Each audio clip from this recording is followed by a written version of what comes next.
Senior All-American Cheer Lieutenant.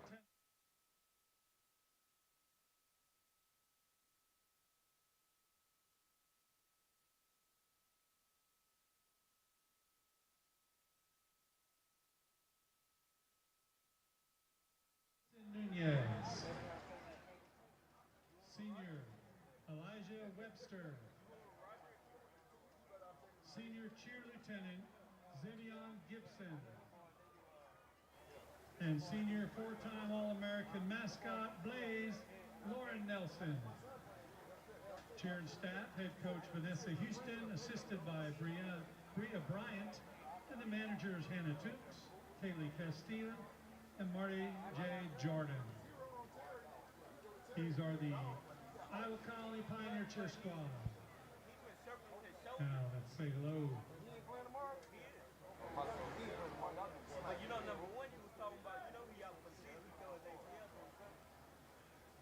Please welcome to the field your 25-26 Dr. Thomas E. Randall High School varsity cheerleaders. Senior Amaya Adams. Junior and two-time All-American Chelsea Away. Junior London DeBoer. Sophomore and two-time All-American Zoe Dusek. Sophomore and All-American Kennedy Franklin. Junior Ayana Hurtado. Junior Taylor LaCour. Sophomore Ayana Jones. Sophomore Jayla Melbourne. Sophomore Ada Ugochukwu. Senior Maya Dawson. Senior Ava Flores. Senior and two-time All-American Dana Herron. Junior and All-American Gabrielle Howe. Senior Kimberly Johnson. Senior and All-American Milan Tyrone. Junior Courtney Victoria. Senior Aubrey Kano. Senior and Captain London Parker. Junior Captain and All-American Kiana Gartica. Junior and Captain Kennedy Johnson. Junior and Captain Nicole Viatoro. Senior Captain and two-time All-American Trinity Scott. Senior Captain and two-time All-American Sarabia Brown. Senior and Captain Trinity Bees. Senior Manager and two-time All-American Essence Williams. Freshman and Manager Nevaeh Carton Hall. Junior and Manager Callista Rodriguez. The Randall Lion cheerleaders are coached by head coach Renicia Ross.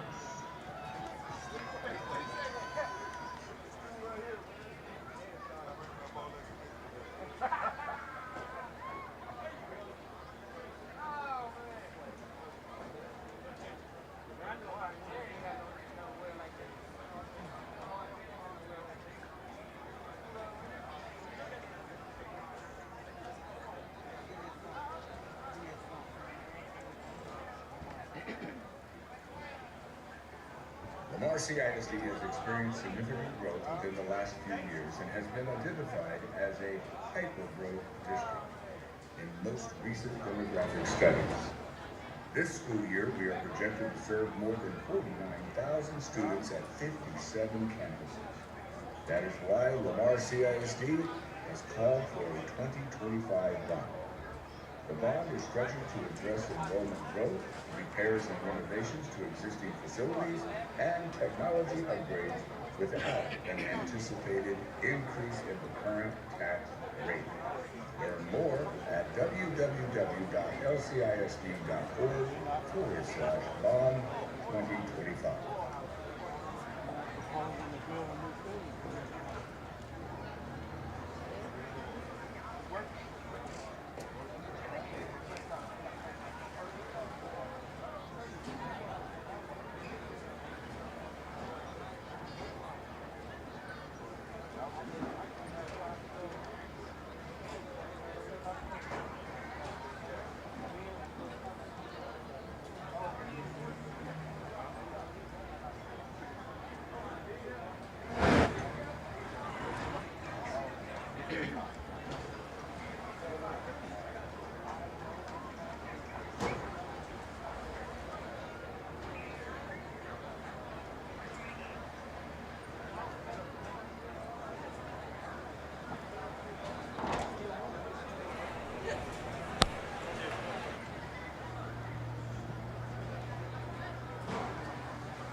Hey, don't forget to head to the polls on November the 4th.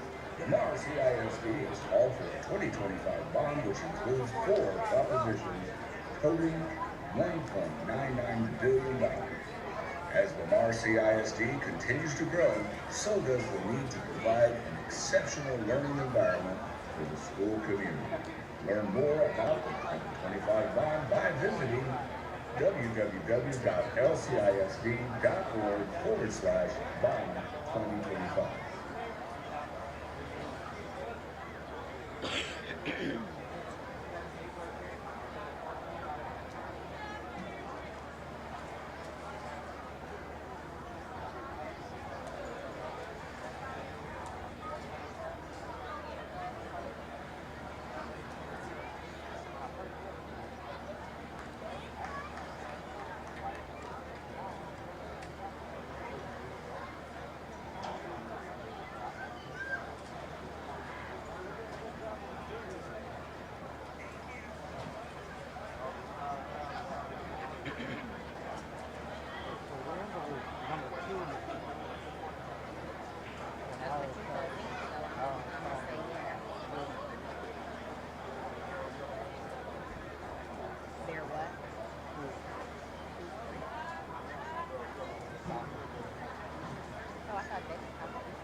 Hey fans, if you're enjoying tonight's game, make sure you visit the Lamar CISD website to find out more about the Lamar CISD 2025 bond, which includes repairs and updates to Traylor Stadium. To learn about all 4 propositions, please visit www.lcisd.org/bond 2025.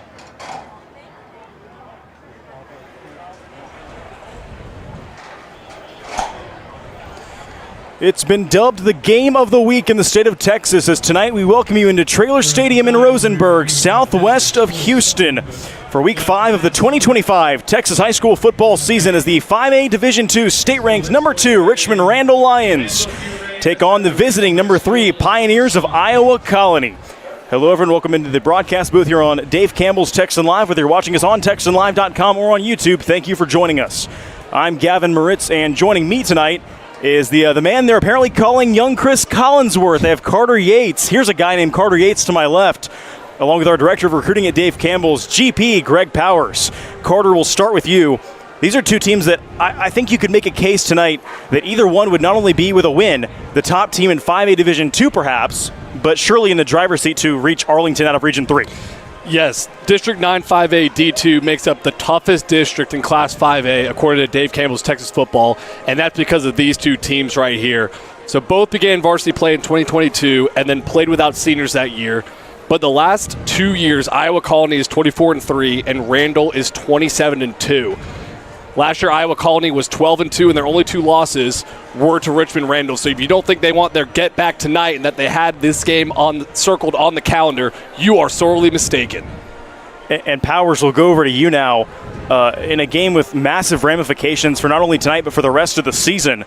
Some absolutely massive recruits on either side in this one. We'll start with 2027 top running back of how could we not, Landon Williams-Callis. Yeah, he's been often compared to the high school version of Barry Sanders. I'm putting him in his own category now. He's Landon Williams-Callis. He's the most offered player in Texas regardless of classification, regardless of position. But he's not the only top dog on the field tonight, because I'm also going to be keeping my close eye on number 81 for Iowa Colony, and that's Jaden Warren, the Houston commit. This dude looks like he was born to catch passes, and I think he's one of the top-rated offensive commits for the Houston Cougars in quite some time, right up there with Matthew Golden.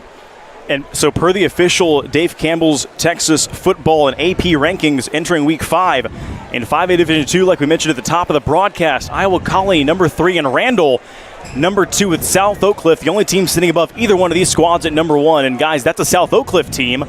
As we talk about a team that's not here in the Houston area, a team up in DFW, South Oak Cliff, a team with a resume perhaps as equal to or as impressive as these two right here. Yeah, no doubt about it. I feel like I actually got to watch South Lake Carroll beat Longview, which was a 6A team. But, of course, Randall beat them in the state championship game last year. And they also beat Iowa Colony twice last year, Gavin. So I'm interested to see if Iowa Colony comes out to this game with a chip on their shoulder. Iowa Colony looking to get their get back against Richmond Randle, 30-10 last year in Week 5. In the regional final last year against Richmond Randle at NRG, 21-14. The Lions taking that one, Carter. But that was the closest game that Richmond Randle played all of last year. It went into overtime. It was an absolute 12-round knockout, drag-down fight. And that is what I'm expecting tonight. Both of these teams come into the game 4-0. Both have won each of their 4 games by blowout margin. Who handles the tighter moments better? That's what I'm looking for tonight. And Carter, I'm glad you said that we mentioned that both of these teams have not necessarily this year, through no fault of their own, played a close game. It's a good thing in a way, Powers, but it can also be a bad thing. Yeah, but this is the test, right? Like, now you get to go good on good. And we always say here in Texas, especially when I'm out covering recruiting, that iron sharpens iron. These are the games that these guys want to play in. Not only the coaching staff, but the kids, right? They want to play in this game to test themselves against the best. And they want to play in this game because these programs mirror each other. 40 miles apart in Southwest Houston. Both started varsity ball in 2022, and both have risen to the class of the cream of the crop in Class 5A in the greater Houston area. Carter, you said it. These are two teams that have not been playing football for long, but they have already left their mark on Texas high school football as a sport itself. Iowa Colony has become one of the top contenders in Class 5A Division II. Richmond Randle, of course, last year, guys, 16-0, reaching the pinnacle and claiming the crown against South Oak Cliff in the state championship up at AT&T. And one of the best stories of the 2024 season, Brian Randall taking over at a school to be the inaugural football coach at a school named after his father, Dr. Thomas Randall, a longtime superintendent. So he's doing it for the name on the front of the jersey too, Gavin, not just the name on the back, because they're the same. This game last year, especially the Randall versus Sock game in the state championship, Randall leaned on Keelan Sweeney a whole lot. And if I'm looking at this team this year and I'm looking for a difference maker, I'm looking at Pac-Man Dominguez. Number 0 is the inside linebacker. He didn't play last year because of UIL transfer rules. He's back on the field this year. He's committed to TCU, and he looks the part. He really passes the eyeball test.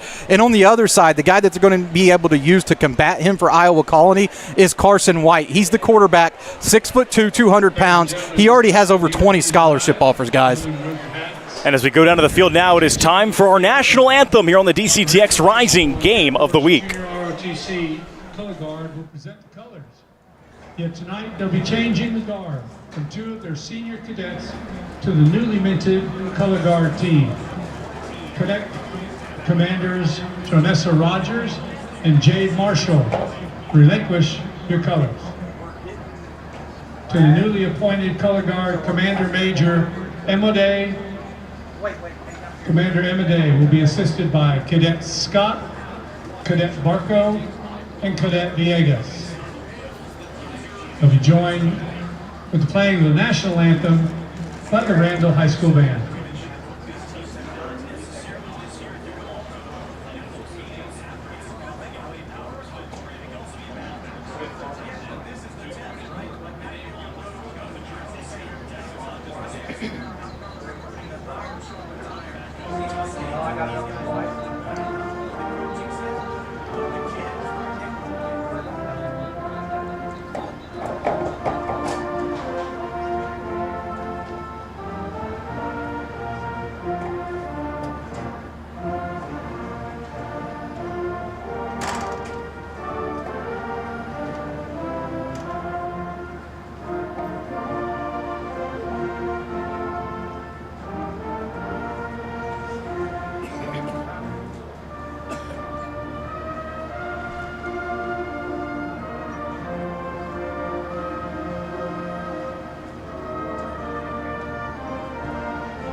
And with the national anthem, we are just a mere seconds away from kickoff here at Traylor Stadium down in Rosenberg.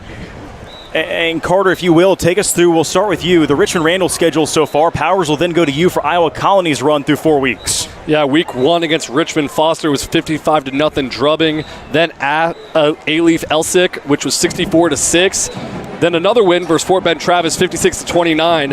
And then at Fort Bend Marshall, which is the clear-cut third-best team in District 9-5A D2, 51-6. Gavin, that was an eye-opener across the state. I'm going to counterpoint you a little bit, Carter. Stafford win 41-7 for Iowa Colony. Then this is the one that caught my eye, 42-17 over an always tough Crosby team. A common opponent in A-Leaf Elsick. Iowa Colony was able to beat them 59-14. So a similar score right there to me.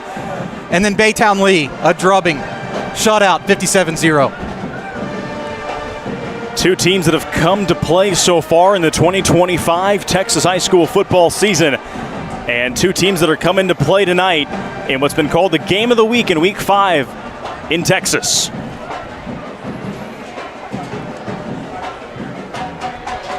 We go to midfield for the coin toss. Iowa Colony coming from that far sideline on your screen. All white, dark lids. Richmond Randall, clad black. Shout out to one of the best photographers in the game out there, right there for Dave Campbell's Texas football. That's Daryl Guest. Number 78, senior Ann Elizondo. Wearing number 6, senior Jeremy Garner. Wearing number 81, senior Jaden Warren. And number 5. And Powers, I see number 0, Noriel Dominguez, out there at the coin toss in the all-black uniform, the TCU commit. His addition to this Richmond Randall defense has made them a whole different animal. Yeah, and he started as a freshman. He was started as a freshman at a very high level. He is a thumper. And Mason Mixon standing out there next to him, the tight end, he looked like a full-grown man out on the field. He looks like he could be playing in college right now. And so we'll get the official call here from our white hat tonight, our head referee, Ronnie Morgan, and his Houston area crew. Iowa Colony has won the opening coin toss. They have deferred their option to the second half. And so we will see the Richmond Randall offense come out first with Tyler Skrabonic, Landon Williams, Callis, and the rest of the Lions offensive front. You can feel a different type of electricity in the building when Landon Williams-Callis gets in the backfield. I'm excited to see it course through the stands tonight in a packed-out crowd on the Richmond Randall side. They know how big this game is for their program. And as we're set to get started here with the Community Coffee Kickoff, this game is also brought to you by Body Armor. Body Armor, more than a sports drink. And by, of course, family-owned Community Coffee, a proud partner of Dave Campbell's Texas Football. Save 15% on their great-tasting, high-quality blends with code all caps, one word, Texas Football at CommunityCoffee.com. Try Community Coffee today. Lining up to receive the kick. Deep for the Lions. 7 is Pat Oliver. And so Richmond Randall set to receive from back inside the 15-yard line. Iowa Colony will kick it away, going from left to right at the 40-yard line, center hash. And I love what Randall's doing out of the gate here. They got LWC back to return the kick, and some of their best athletes as the up men. So no matter who this ball goes to, somebody very talented is probably going to get their hands on it.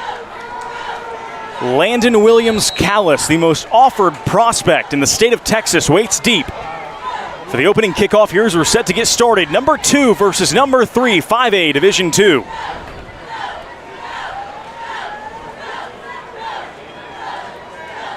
And with the opening kick from Andres Vasquez, the DCTX Rising Game of the Week is underway here in Rosenberg. Short kick takes a hop to Landon Williams-Callis. Landon Williams-Callis spinning out of trouble. He hits the near sideline. Williams-Callis hops out at the 35. It's a solid return, and the Lions will start there 5 yards shy of the 40. And we'll get our first look at quarterback Tyler Skrabonic, who last year was a state champion as a junior. And Coach Brian Randall said that new offensive coordinator Phil Wilson is a quarterback guru, and it's made Tyler more mature, making better decisions this year. This Randall offense is averaging 56.5 points per game, partly because of Landon Williams-Callis, but also because Skrabonic is being a nice pilot back there. Skrabonic and company will start in the pistol, 1st and 10 from their own 35-yard line. They motion Kamar Chavez Brown. They hand it off to Williams-Callis. And LWC is corralled right away for a gain of 2, maybe 3. Powers Landon Williams-Callis, the junior on the year. Gaudy stats, to say the least. Yeah, no doubt about it. He puts up monster game after monster game. But great job right there by the Iowa Colony defensive end to come crashing down and bottle him up before he could get ahead of steam. 30 seconds gone by in the opener. 2nd down and 7 from their own 38 for Skrabonic and crew. Handoff Landon Williams-Callis. Landon Williams-Callis across midfield. He lost the football, and he falls back on top of it near the 43, but they say Iowa Colony's got it. A huge early turnover for Iowa Colony's defense. Talking to Raymond Garza before this game, he said when you face a running back of Landon Williams-Callis' caliber, you have to have all 11 hats running to the football. Nobody can take a play off. And there, Landon Williams-Callis makes 2 guys miss with a spin and a juke move, but they don't give up on the play. Everyone runs to the football and strips it to give Iowa Colony some early momentum. And that was senior Jackson O'Quinn falling on that fumble. A very heads-up play right there. That ball came out, and he was on it quick. That brings out the Iowa Colony offense just 45 seconds into this ball game following the fumble from Williams-Callis. And here comes Carson White, the junior quarterback, 20-plus offers, among them Nebraska, Texas Tech, and Auburn. Carson White, quarterback draw the whole way. First play from scrimmage, and he's hammered back by Pac-Man Dominguez. What a play right there as Pac-Man filled that hole perfectly. And when he arrived at Carson White, he arrived with bad intentions. I guess TCU fans are going to be fired up to see this future linebacker in their defense one day. And Brian Randall said that last year, even when Pac-Man couldn't play, he was still a team leader and prepared every week like he was going to go on the field. Now bring him in the fold with fellow linebacker Ryan Mallory, who was the Class 5A D2 defensive MVP last year. This defense is something scary. They motion Jaden Warren, the future Cougar. Swung out. Jaden Warren with a block. Jaden Warren's got the first down, and he hops out near the 45-yard line. They mark him out right at the line to gain, but it's about a half yard more than he needed for the first down. We mentioned off the top that he's going to Houston. He's going to be playing his ball at the P4 level. But the thing that I love about Jaden Warren is he's not only a great pass catcher, he's a guy with world-class track speed. He's been at the UIL state track meets for the past 2 years.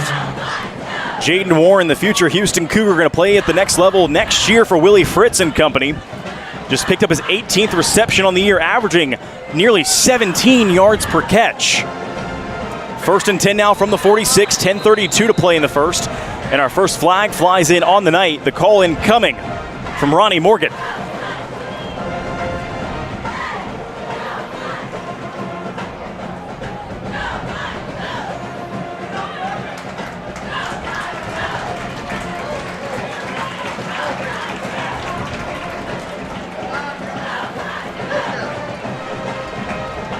I don't know if you're going to like this very much, Gavin, but he's closing in on Jamar Chase's touchdown reception count for the year. I know that you're a big Jamar Chase guy this year, but Jaden Warren is catching up with reception number 18 right there. Took Jamar Chase at the 1-1 in our fantasy league.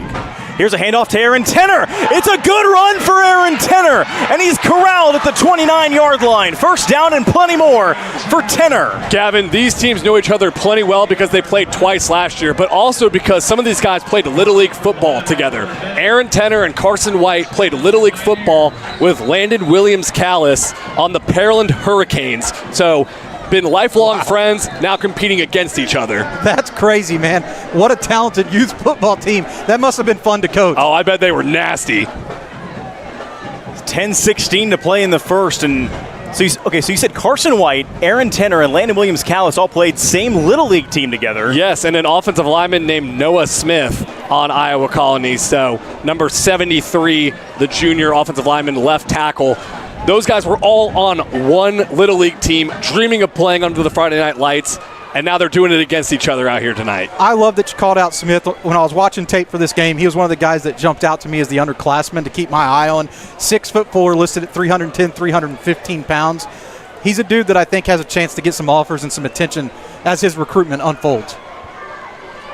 As we come out of the officials' timeout, 10:16 to go, quarter number 1, first and 10, Iowa Colony from the Richmond Randle 28-yard line. As Carson White stands with Aaron Tenner offset to his left.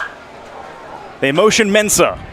It's a straight keeper all the way for Carson White. Maybe a little RPO mixed in there, and he gains a yard, maybe 2. Carson White chooses to keep. He's met at the line of scrimmage. Jalen Burton comes flying in right there from his spot. I believe he was playing nickelback position right there on that play. Came flying down.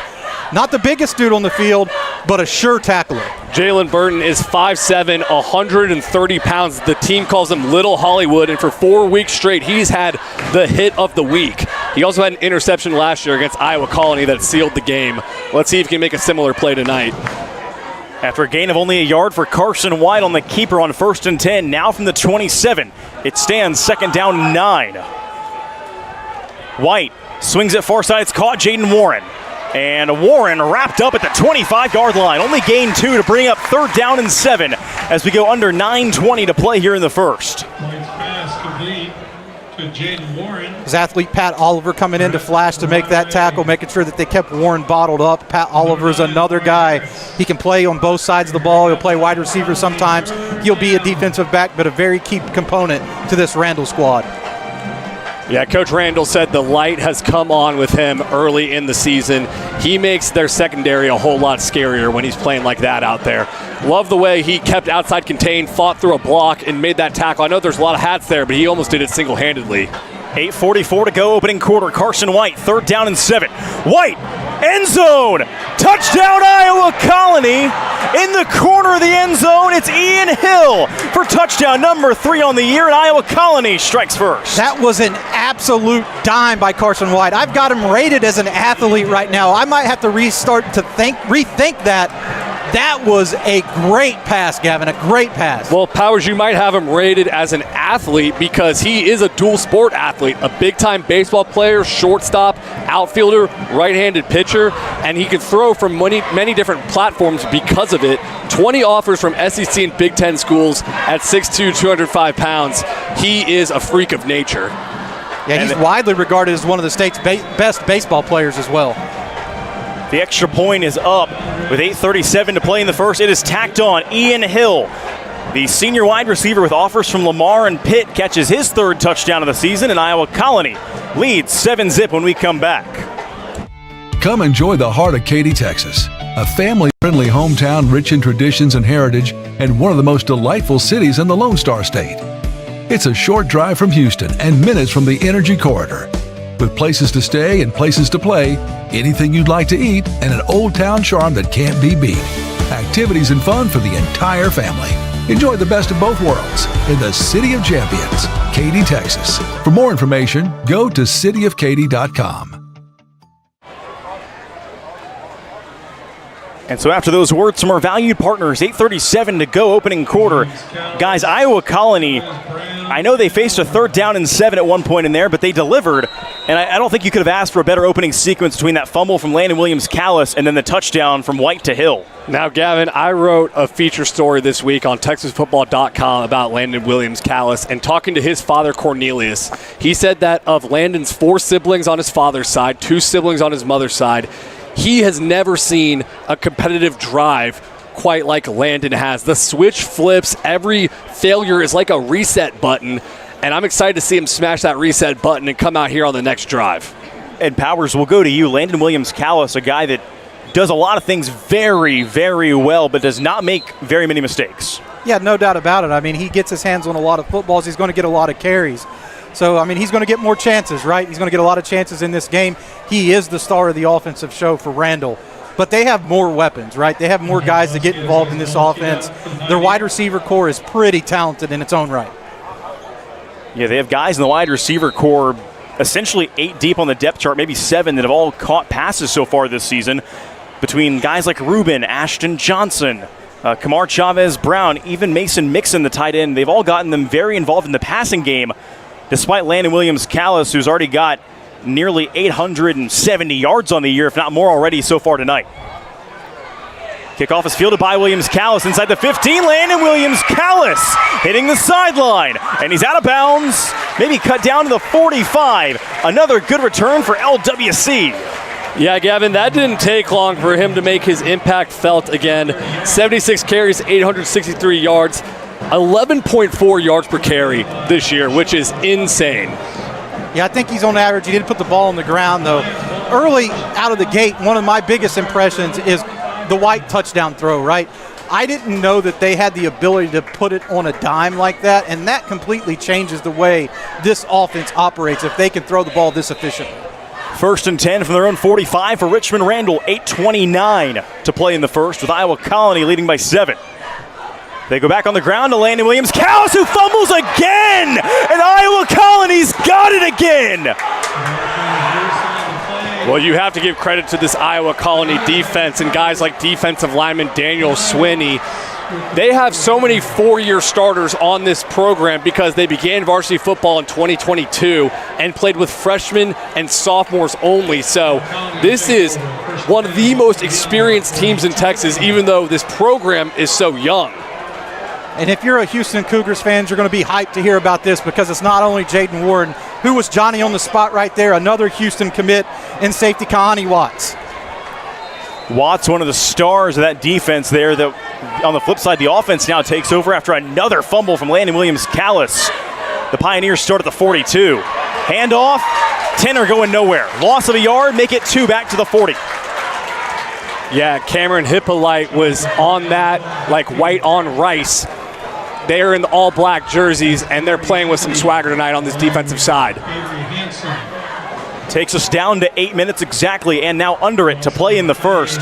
Iowa Colony lost 2 on first down. Now it's 2nd and 12. A Pioneers offense that returned 7 starters from last year's regional finalist team. The defense, meanwhile, brought back 5. 3 receivers down low as White stands in the gun. Now he looks to heave it. Fires, caught Jaden Warren. Warren trying to cut back a little bit. He's going to be close to the line to gain. Needed 12, got 14. First down to the plus 46. Yeah, Powers, can you talk about what you saw with Jaden Warren down there on the field taking pictures pregame? I missed it, Carter. You'll have to fill me in. When I was taking... When you were down there taking pictures. Extremely long arms. The dude looks like he was built to catch passes. I thought maybe he was posing with the cheerleaders or something. Oh, man, 7:20 here to play in the first. Iowa Colony, the Pioneers on the move again. 1st and 10 to the Randall 46 after another connection from White to Warren. Here's a handoff to Tenor. Aaron Tenner carries a couple Lions with him down to the 39. A gain of 7. One of the early observations I want to point out, Daniel Swiney, number 0, playing on both sides of the ball for this Iowa Colony team, a very important part of this team. Doesn't get as much attention as some of the other top D1 recruits. 6'1", 285, extremely athletic, and he has some offers in his own right. So somebody for us to keep our eye on as this game unwinds itself. 2nd and 4 from the 39. Here's Aaron Tenner. Good run for Tenner. He cuts it outside. Aaron Tenner out of bounds near the cusp of the red zone. Well, Brian Randall told us this week in pre-production meetings that Aaron Tenner reminds him a lot of the running back they had last year, Sincere Timpson. So it actually helps Randall's defense because they tell him, look, guys, this is like playing against Sincere in practice all of last year. So far, Aaron Tenner has gotten the better of him. And if you guys remember, Sincere, the guy that ran back that kickoff at AT&T. Yes, it was the play that started it all for Richmond Randall. The first eye raiser that they were going to pull off the upset against South Oak Cliff. Clock stopped with 6:35 to play in the first. 1st and 10, knocking on the door of the red zone for Iowa Colony. Carson White fires near side. It's caught. Here's Jaden Warren. Warren taking defenders with him out of bounds near the 5. Carter, they're moving him and putting him in motion on almost every play, which gives him an advantage, I feel like, a chance to get open and do some of these design plays where they can get the ball specifically to Warren. Yeah, not only is he hard to guard one-on-one, he's very hard to guard when he's moving around the formation, and the defense is having to make pre-snap adjustments of, hey, whose man is that? Y'all might as well all cover him because it's going to take all of you tonight. 6:28 to go, quarter 1. 1st and goal, Iowa Colony from the 5. Carson White fires, looking for Warren. Jump ball is incomplete. He got his arm grabbed. He was being carried out of bounds. No flag, though, from Ronnie Morgan's crew, and I think that's a good call. Well, I think out of Carson White's 5 or 6 passes, I think 5 out of 6 have gone to Jaden Warren. They're trying to feed him early and often and impose his will on Randall's defense. And watching the replay from our great camera guy, Justin, it looks like that was a great no call. The ball was a little bit out, and it wasn't too physical in coverage. And so with the no call from our officiating crew, brings up 2nd down and 5 here from the 5-yard line. 2nd and goal, that is, as a stoppage in play on the field is taken. That was Oliver again on the coverage right there, and I know we talked about him a little bit earlier as his emergence has helped solidify this Randall defense. That was tremendous coverage right there. As we get a timeout, it looks like, taken here on the field by Richmond Randall. They have 2 remaining, does Brian Randall. Carter, you've written a story about Brian Randall. Talk to me about his background a little bit.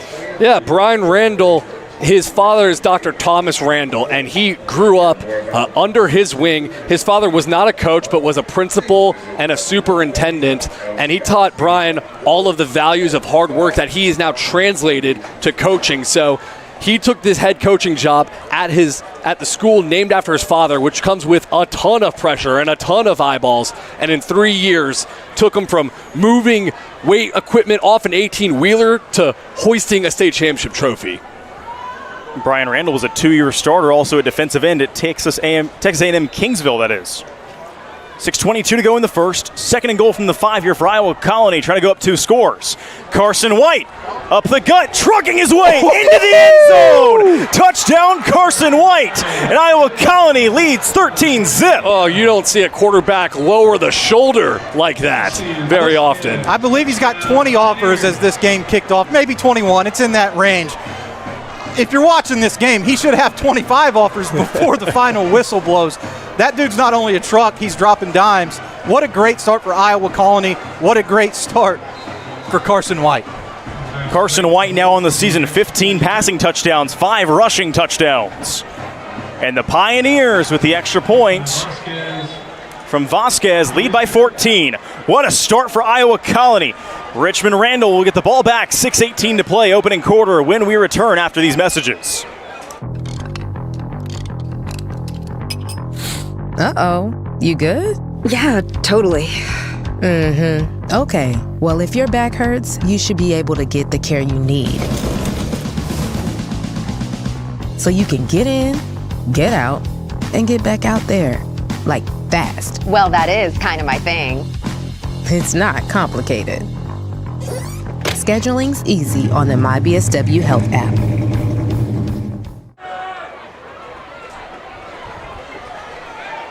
We welcome you back here on Dave Campbell's Texan Live. Whether you're watching us again on TexanLive.com, if you're subscribed, thank you. If you're watching us on YouTube, enjoy the show. Kick back, watch the party tonight. Make sure you hit that subscribe button at TexasFootball.com/subscribe. We've got somewhere over 50 games, maybe even 60 this week on Dave Campbell's Texan Live across the state of Texas, and a ton here in the Houston area. So, guys, Landon Williams-Callis so far in the Richmond Randle Lion offense. They have turned it over twice. As a result, they got the ball first, but Iowa Colony here leads by 14 as they send it back to Randall. It's a 14-point lead right now, guys, but I'm telling you, there's an electricity in the air tonight. I feel it. Good return for Randall. Up across the 40. Cutting it back and hammered down to the 49-yard line. On the return, Pat Oliver. And the ball is out again. It is another fumble for Richmond Randall. This time it's Oliver. And again, Iowa Colony's got it. What in the world? Oh, Gavin, I don't know what to say. This is a total aberration from the defending state champions. About 3 fumbles on 6 rushes. You won't see this happen if lightning struck. And not only is lightning struck for the Iowa Colony defense and special teams, it's now struck 3 times. That's 3 takeaways. Starting right on the 50 here with optimal field position. A lot of momentum right now for Iowa Colony. This could be a game-deciding drive right here. If they can get 7, it's really going to put Randall back on its heels. Abandon the game plan, possibly. And so Iowa Colony starts at midfield, 6:06 to go in the first. They send a man off late. They've got 4 guys all bunched up down low on the bottom of your screen, and a flag is thrown right at Carson White. That's too bad. We had a 6'1", 285-pounder split out wide, and I was dying to see what was going to happen on that play.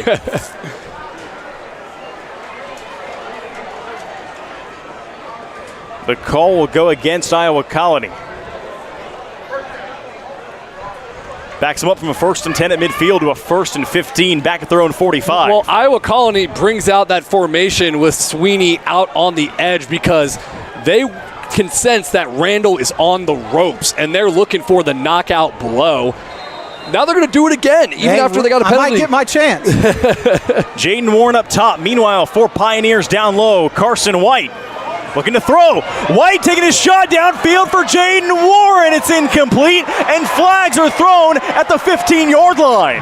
It was all a diversion. They put Sweeney out there on the far edge to put Randall's defensive attention over towards him, and instead threw a go route to Jaden Warren. They didn't connect, but it looks like they got a penalty. They are going to get a penalty in this. That was very tight coverage by Oliver right there. Looked like solid coverage to me. We're a little bit too far from our vantage point to have an opinion one way or another on what, if he was holding him, if he grabbed his jersey. We can't see that. Obviously the ref did, and that's why the flag came out.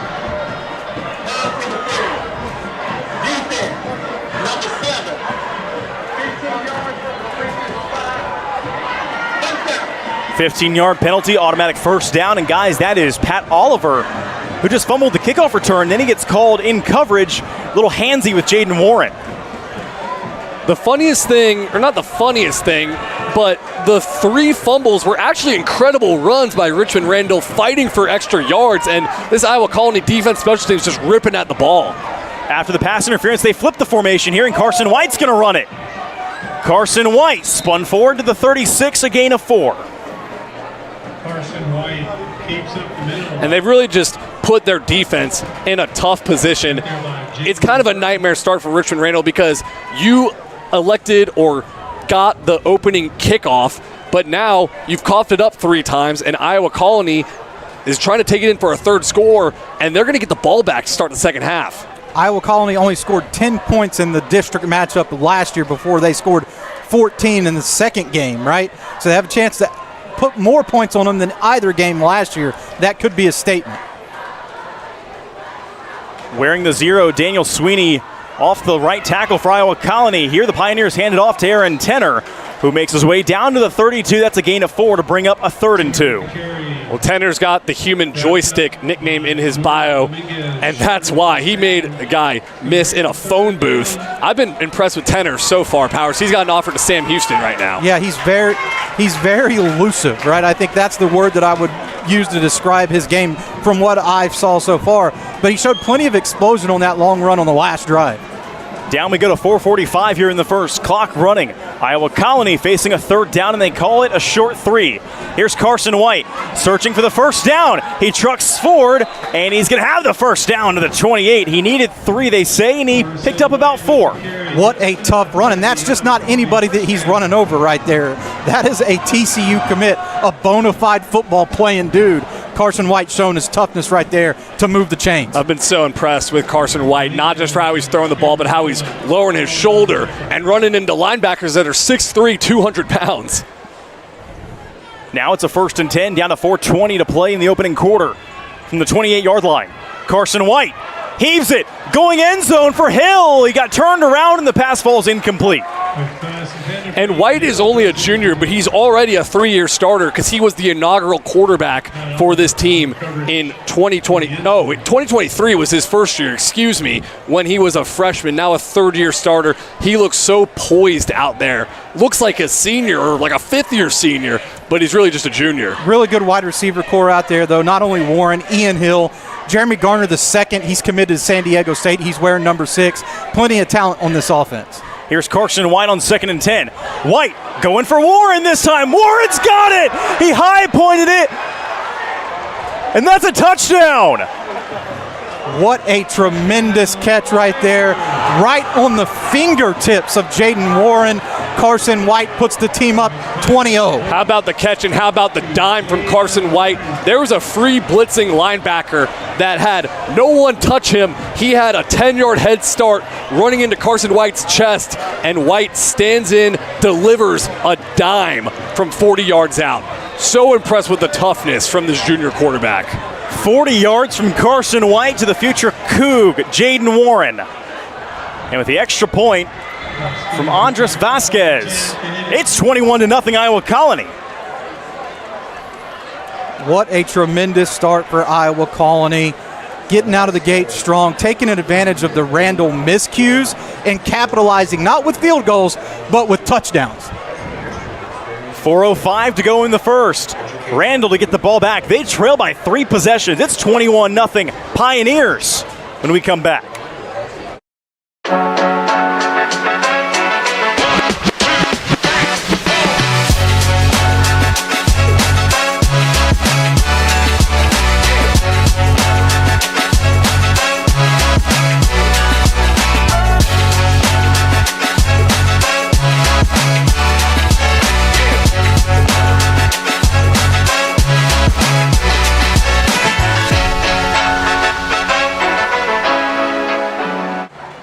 Point by Vasquez.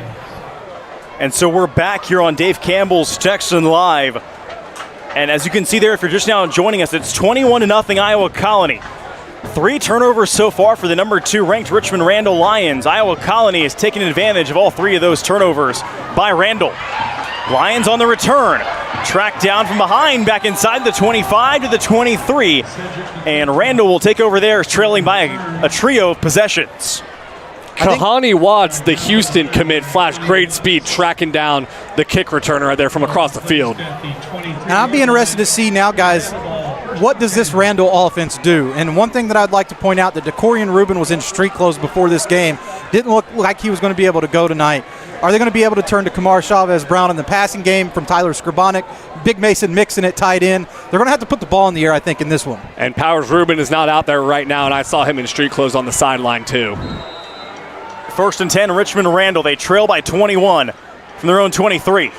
Skrabonic, near side, caught and lit up immediately. Nowhere to run after the catch for Ashton Johnson. That was a little 14-on-14 violence as Brackens comes in to go ahead and lower the boom and make sure that wide receiver got going nowhere. Well, there was no blocker out in front, so what the Randall offense is depending on is that the cornerback just plays back and lets the action come to him, but Brackens blew it up, read it beautifully. Down to 3:25 we go in the first. They lost 3, did Richmond Randall back to their own 20. Now it's 2nd down and long. Skrabonic fires, caught, and that is Kamar Chavez-Brown, who makes his way back to the original line of scrimmage where the drive started about the 23. It'll bring up 3rd down, they say now, and 9.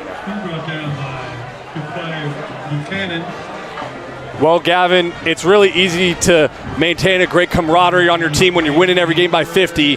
But when you're down 21 in the first quarter, that's when you find out what your team is made of. They're about to test their mettle tonight. 3rd and 9, Skrabonic. Near side, caught, Mixon. Nowhere to go after the catch. He's slung down.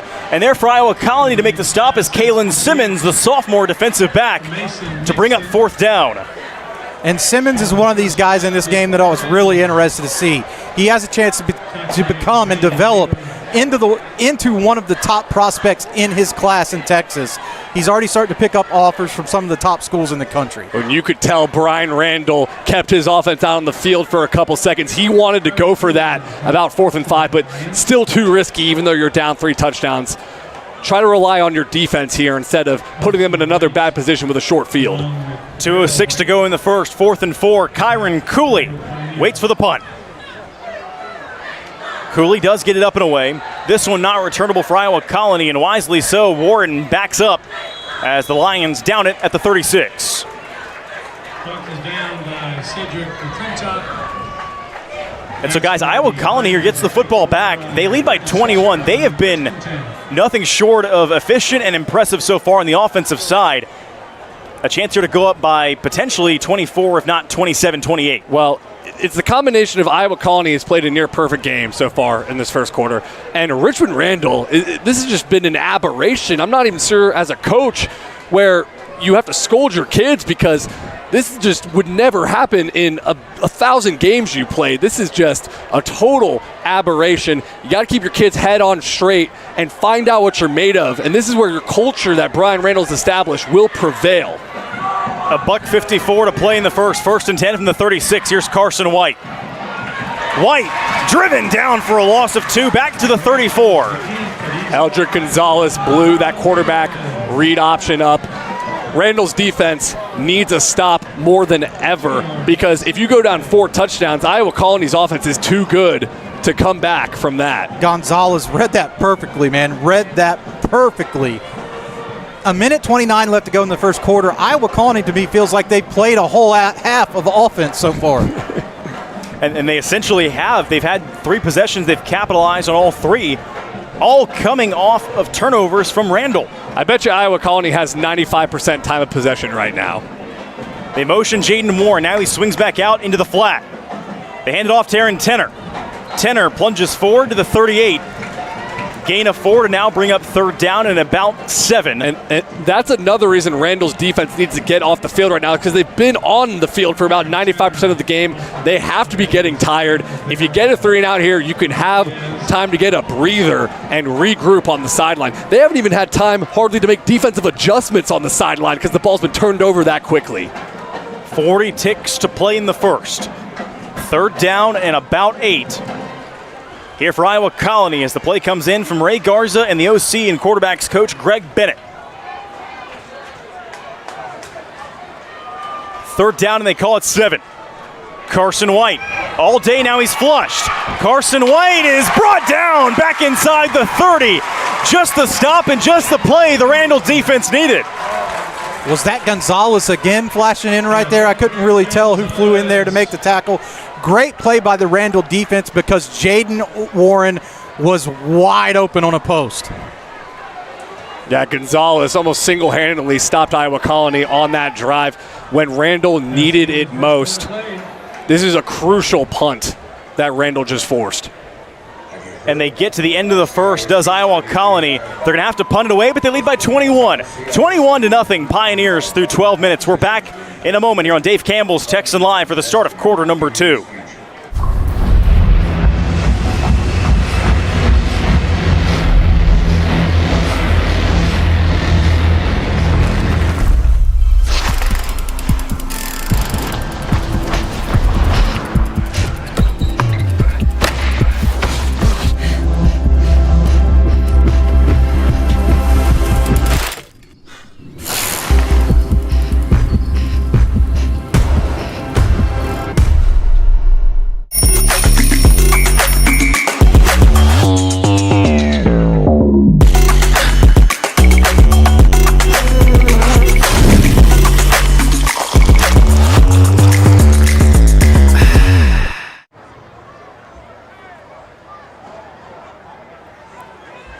So we have played 12 minutes of football here in the DCTX Rising Game of the Week. We've had some good ones so far this season. If you're just now tuning in, thank you for joining us. It is 21-0 Iowa Colony powers. Randall's going to have to get the ball back here. Iowa Colony going to have to punt it away. And if you're the Lions, you needed nothing short of a stop, and they get one in 3 plays. Look, the first quarter's over now. There's still 3 quarters left to play. It's 21-0, but I'm jazzed up about this game. I feel like I had 3 cups of community coffee. Yeah, Randall just took their first punch of the season. So we got to see how they respond. And I saw Brian Randall talking to his squad out there on the 40-yard line. Punt is up and away from Iowa Colony. Randall fields it on a dive back at the 32. Now, if I'm a Randall coach, I'm telling Landon Williams-Callis, I want you to shake off those 2 fumbles, and I want you to just run the ball like we all know you know how. Because the worst thing that could happen is Landon Williams-Callis holding the ball too tight with 3 points of pressure and 2 hands and not doing all of his spin moves and jukes and truck sticks that make him so special. He is a special player who just had 2 unfortunate fumbles. Shake it off and go do you, young fella. Richmond Randall starts 1st and 10 from their own 32, 11:55 to play in half number 1. Here comes Skrabanek and crew.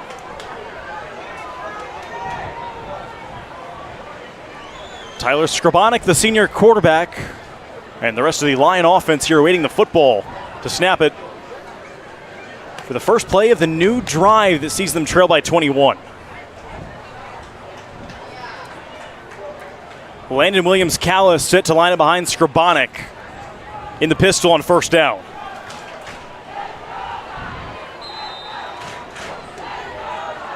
Williams-Callis deep. 1st and 10 from the 32. They go to Landon. Landon Williams-Callis goes across the 40. He's brought down to the 41. And a confidence-boosting run as there's a flag at the end of the play. Williams-Callis, for the moment, gained 9. What's crazy to think about this, Carter, based on what you said earlier, 9-yard rush, he's still 2 yards under his average. That just shows you how insane his season has been up to this date. And it looks like it's going to be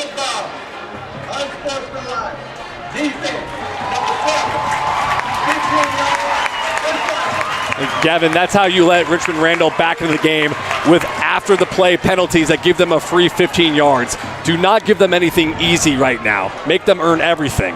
Penalty called on Connie Watts. Now it's 1st and 10 to the 44 for Richmond Randall. Skrabanek near side. Good throw. It's caught. Spinning his way for a 1st down inside the 35 goes Cedric McClintock, the senior. McClintock's one of those receivers that'll have to step up in Decorin Rubin's absence, and I saw Mason Mixon, the big tight end, blocking out on the edge.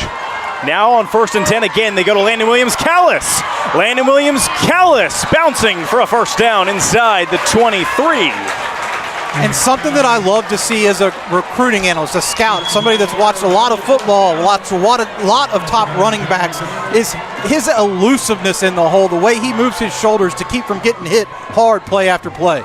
Play fake Skrabanek all day. Fires middle, high pointed, caught down to the 10.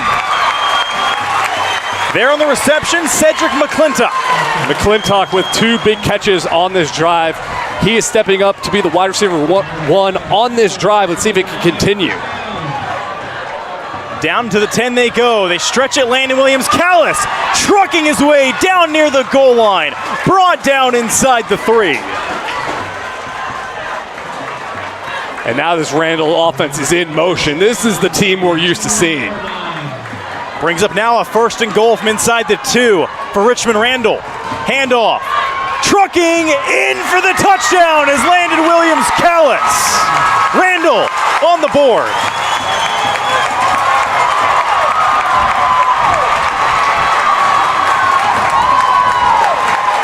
Well, Coach Brian Randall told me that they don't let Landon Williams-Callis lift like all the other kids. Yes, he can rep 315, but they want him running track to stay quick, because if he sits in the weight room and doesn't touch a weight, he'll gain 5 pounds of muscle. So they got to limit him in the weight room so he's unlimited on the field. He has tremendous footwork. He's super slippery, but 5'8", 190 pounds. He's also a power back when he needs to be. And with 10:36 to play here in the first half, it's 21-7. Iowa Colony's lead cut to 14 on the road. Richmond Randall, a little life ushered back into this home crowd here at Traylor Stadium. We're back in a moment. You'll never ever find somebody do it like me. Ow!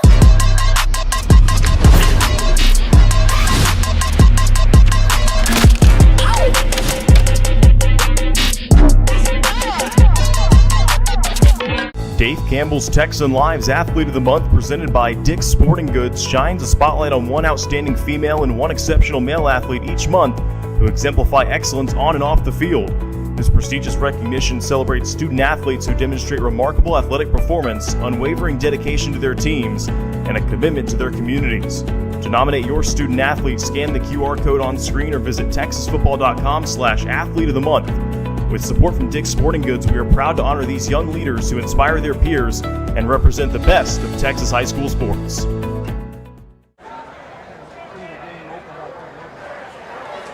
And so as we welcome you back in here to Traylor Stadium in Rosenberg, Gavin Moritz alongside Carter Yates, Greg Powers down in the field somewhere is Mallory Hartley, our camera operator Justin Del Ferris.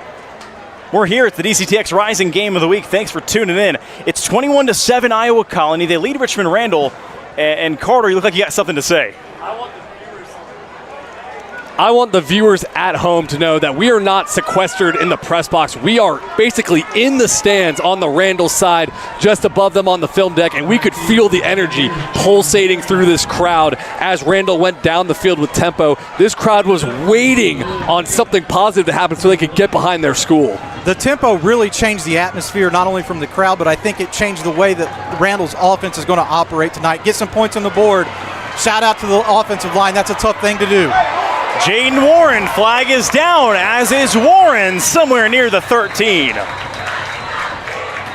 Forward progress carried him a couple yards further than where he ended up back inside the 10, but for the moment there's a flag down across the 15-yard line. As we wait for the flag, 61, 62, 45, 30. Those were some of the wins from last year, some of the scores that Richmond Randall had. This year, 55, 64, 56, 51. This is a team that can score in bunches. 21's not too much for them to overcome, and now they've cut the lead to 14. Well, and the one way to let this Richmond Randall team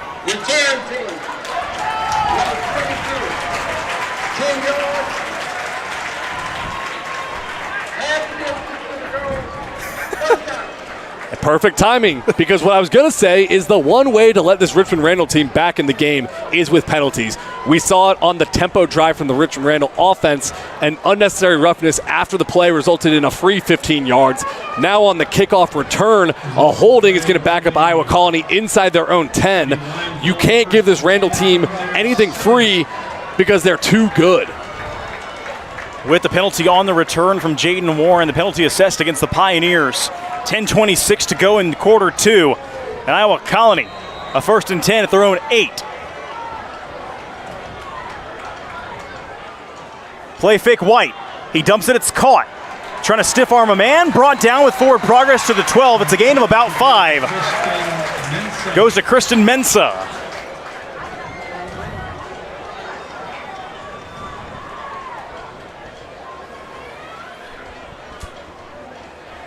And down we go inside of 10 minutes now. It's going to bring up a 2nd down, and we'll call it a long 5, maybe a short 6.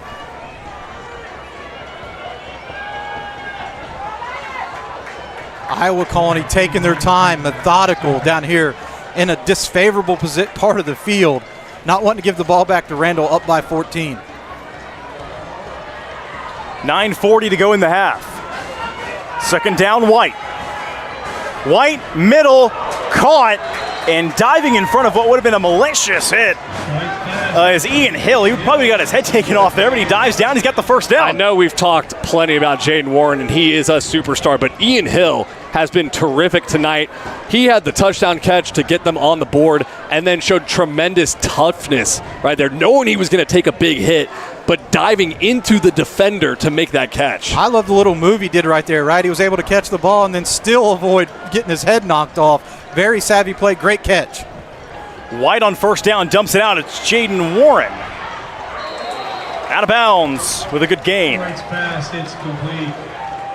Jeremy Garner the second with a crucial block from the wide receiver. Hey, if you block, you get the rock, and that's the philosophy that Iowa Colony is following tonight. On the 1st and 10 completion to Jaden Warren, he gained about 8. Now it's 2nd down and 2 to the 34. The clock stopped at 9:07. They motion Ian Hill as White hands it off to Tenner. Aaron Tenner, 1st down as he plunges across the 40-yard line. And there goes Ryan Mallory getting in the mix a little bit. Good pursuit out to the edge. Of course, we mentioned earlier he was the defensive MVP of the state championship game last year. They need a guy like Ryan Mallory to continue to step up throughout the course of this game. And actually, the senior was a running back to start his career and moved to the linebacker spot because Landon Williams-Callis arrived on campus. That running back experience actually makes him a better linebacker. He is a terrific open field tackler. That background as a running back, Carter, like you said, probably helping him understand where they're probably going to go from his linebacker spot. He says, you're going there, I know exactly where you're going. 1st and 10 now as White looks to throw. White under duress, and he's sacked back inside the 30-yard line. That's Jalen Burton, Little Hollywood. He's had the biggest hit of the week the last 4 weeks, and he gets the biggest defensive play yet for Randall. I've noticed how they've been sending blitzers from the nickelback spot, the outside linebacker spot, and none of them have gotten home just yet until now to make it 2nd down in forever. That was a massive sack for a 12-yard loss. Not something that we see very often, but White was extending the pocket trying to get outside, but Burton was having none of it. That's a big loss, all the way back to the 29. I had to sit there and count how many yards he lost. Did I do my math right? Was it 12? Yeah, it's 2nd down and 22. I think you're okay, Powers. 2nd down and 22 after a 12-yard loss. And a timeout is taken by Coach Garza for Iowa Colony. This timeout brought to you by the City of Katy. 7:42 to go here in this first half. And if you're Iowa Colony guys, now you're backed up like Power said a couple of minutes ago. It's 2nd down and forever. Well, when Iowa Colony started chewing up that play clock, I understand why they're doing that because Randall's offense is so dynamic and you got a 2-score lead, but you run the risk of shifting your offense out of high gear into neutral.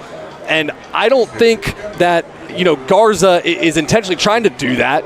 And I don't think it should have a huge effect on this offense, but once you take them out of attack mode, it's when you start seeing some of these losses pile up. Also, I feel like you want to continue to play an up-tempo style game, continue on the attack. We mentioned the Richmond Randall's ability to score points in bunches. Iowa Colony also has that ability, right? They don't need to take their foot off the gas pedal. They need to continue to try to put points on the board here. 7:42 to go in half number 1. It is 2nd down and a country mile, 22 yards to go from their own 29 for the Pioneers.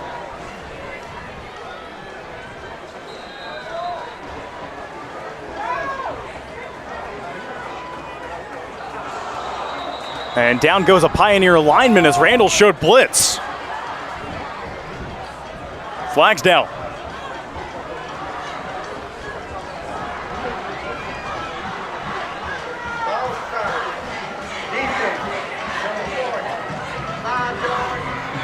Make it 2nd down and 17. Yeah, that Randall defense was chomping at the bit, had them in 2nd down and forever, and they wanted to make it 3rd down and forever. Is that a word? I don't know. We'll make it one. 7:41 to go in the first half. 2nd down now and 17 for Iowa Colony. White. High, deflected, and lucky for Carson White. That one just fell to the turf. It's incomplete. That one went off the hands, it looks like, of Ian Hill.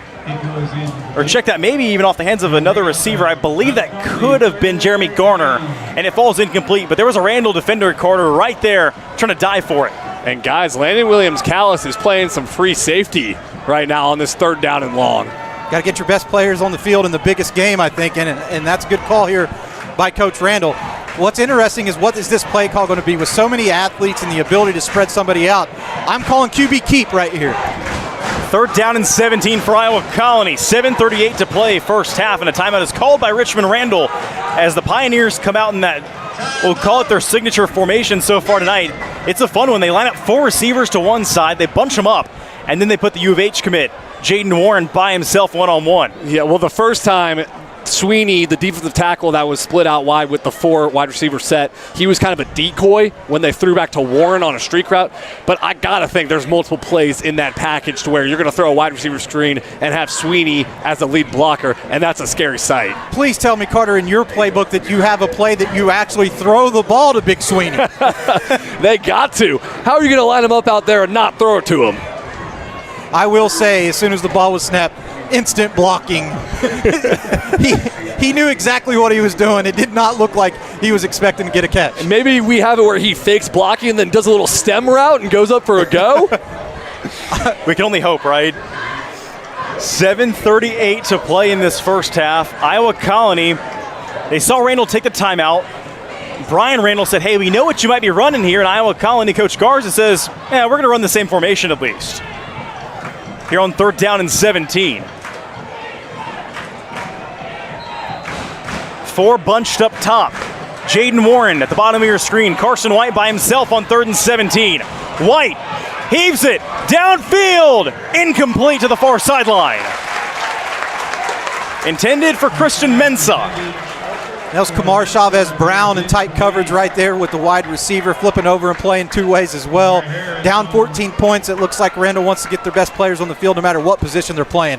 And, of course, Chavez-Brown has experience playing on both sides of the ball at Brooks Royal before he came over to Randall. And he showed great restraint there, too, on the sideline. He covered the wide receiver tight, but he could have gotten a little physical before the ball arrived. I know he is a physical football player, but held off, and now Iowa Colony about to punt. Iowa Colony will punt it away from their own 20-yard line. That snap goes way over the head of Carson White, and he slides down to the 5. Probably a wise play, but Richmond Randall will start with 1st and goal. And listen to this crowd, Gavin. They were waiting for this Richmond Randall team to inject some life into them, and they are responding now. That ball was in the air over the head of White longer than the tractor we got stuck behind on the way here. And Richmond Randall, they're going to start at the 5 with a 1st and goal, but if you're Carson White there, I mean, I think you do the right thing by falling on it and not letting it go back into the end zone, at least maybe give your defense a chance, but still, disaster for the Pioneers on 4th down. Don't make a bad play worse, just get on that ball and live to fight another down. 1st and goal from the 5 for the Lions. Skrabonic hands it off. Landon Williams-Callis trucks into the end zone. Touchdown LWC. And Richmond Randall right back in it. The Stars are coming out to play tonight. That's Landon Williams-Callis' 2nd touchdown run of the game. Carson White, 3 touchdowns. This is why I come to these games. Big players make big plays, and this is a lot of fun to watch. And remember what I said about Landon Williams-Callis' dad, Cornelius Callis, saying of Landon's 6 siblings, Landon has the most competitive streak and the eye of the tiger. I think we're seeing that right now. Since they were down 21-0, he has 2 touchdowns to bring his team back. And Landon Williams-Callis brings his team back within 7. It's 21-14, Iowa Colony. But after disaster on 4th down, White takes the high snap that sailed over his head. He falls on it at the 5. A play later, Williams-Callis does the rest. It's been a tale of 2 different games so far. Out of the gates, Randall put the ball on the ground 3 times. And now it's penalties and a fumble in their own right, you know, with a snap over Carson White's head on the punt that has allowed Randall to get right back in the mix of this game. And what a response from Richmond Randall, because we mentioned they've won every game by a blowout so far this year. They have not been punched in the mouth yet, and they took a shot in the first quarter, and they have responded as a team, showing how strong that culture under Coach Brian Randall is. And guys, we talked about these teams just now getting punched in the mouth a little bit, maybe back and forth in this heavyweight fight here in week 5. These are 2 teams that don't get punched in the mouth very often. Since they started varsity play a couple seasons ago, Iowa Colony, I've got them at 28-3. Richmond Randall, 31-2. Wow. Impressive records for both of these teams. Begs the question, who's going to come out on top tonight? Kick is up and away. Jaden Warren fields it at the 9. Jaden Warren Warren falls forward across the 30. He got lit up a little bit, but he falls forward, gains a couple extra yards to the 31 with 7:16 to go in the half. These dudes are hitting tonight. It was Landon Williams-Callis truck sticking into the end zone, and then the Randall kickoff coverage team just laying the boom on Jaden Warren. I could feel that one up from the sky deck. Last week we had the Rockwall-North Crowley game where Rockwall came from behind to pull off and beat the defending 6A state champs. I compared that game to no holds barred, no gloves boxing match. This one feels like an F1 race. We're certainly going at the pace of an F1 race right now with 7:16 already to go here in this first half. Iowa Colony, they lead 21-14. They start from their own 31. White zips it high but caught and lit up immediately after high pointing the football is Jaden Warren. That was Julian Garina on the stop, a sure tackle. You know, since the first 3 drives, Randall's secondary has locked up. Defensive coordinator there making some adjustments. Down we go to 6:50 here in the first half. Iowa Colony gained 3 to bring up 2nd and 7.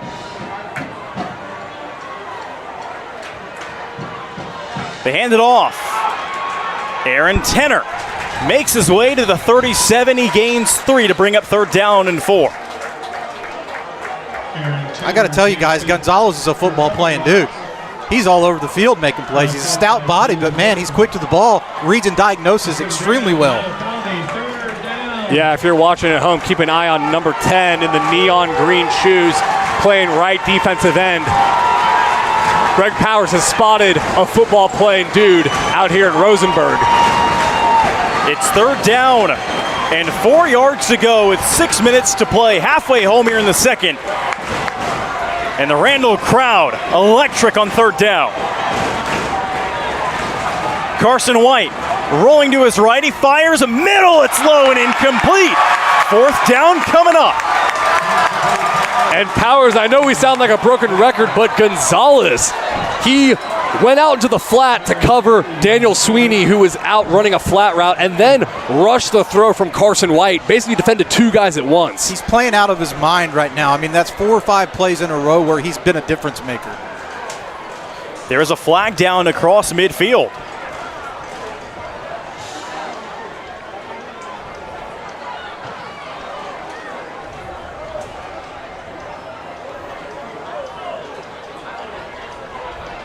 With 5:50 here to play in this first half.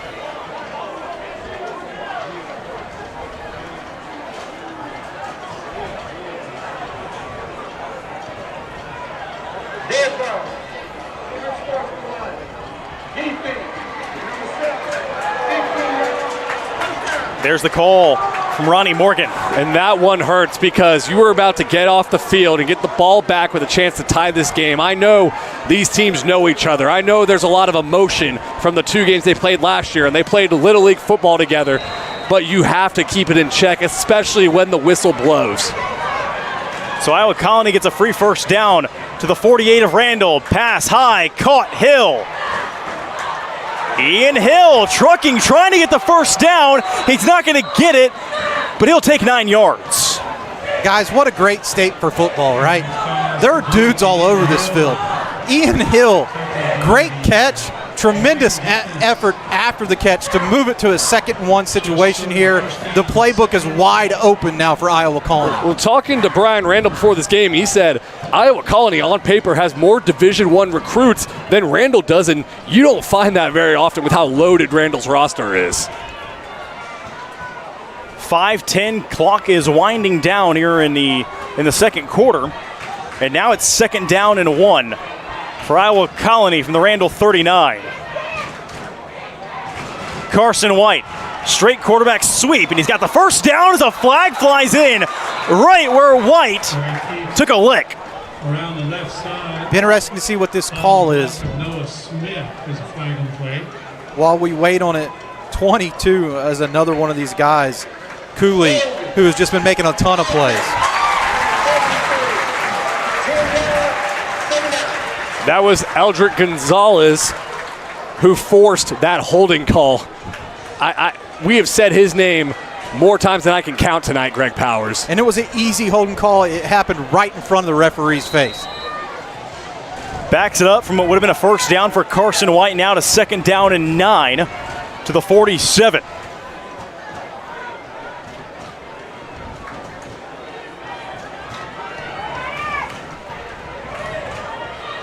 Carson White play action. White evades the rush. White for Jaden Warren. Intercepted by Richmond. Randall inside the 10.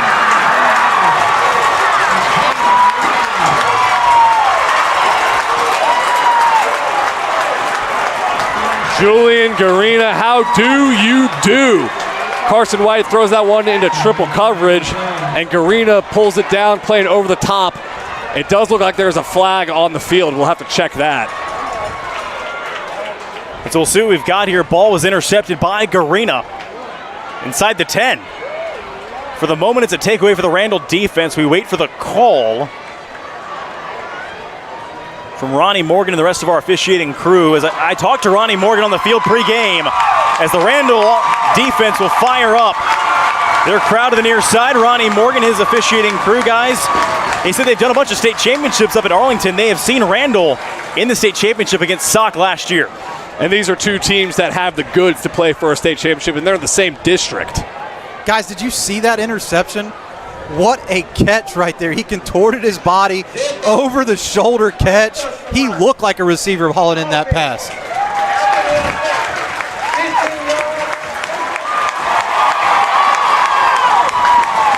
Wow. And that's the third unsportsmanlike conduct penalty we've seen out of both schools tonight. And talking to both coaches, I said, you know, on paper, this is a rivalry because these teams are both so talented and play almost twice a year, but really there's no bad blood between these schools. Well, I think these players are just ultra competitors. When they get on the field, you see some of that bad blood start to flow, but you got to keep it in check. Play as hard as you can in between the whistles, but once that whistle blows, you just got to go back to your sideline and go back to your huddle. 4:28 to go in this first half. Randall, after the pick, starts 1st and 10 from their own 21. Handoff, Landon Williams-Callis. Callis corralled for a gain of just a yard. Great job there by the Iowa Colony defensive front. I believe that was Sweeney who got underneath of his offensive lineman to cause some disruption and get Landon Williams-Callis going, not where he was supposed to go, but right into the arms of one of the other defenders. Brings up now 2nd down and 9 from their own 22. Man in motion, Skrabonik rolls near side. Skrabonik fires high, caught, 1st down to the 39-yard line.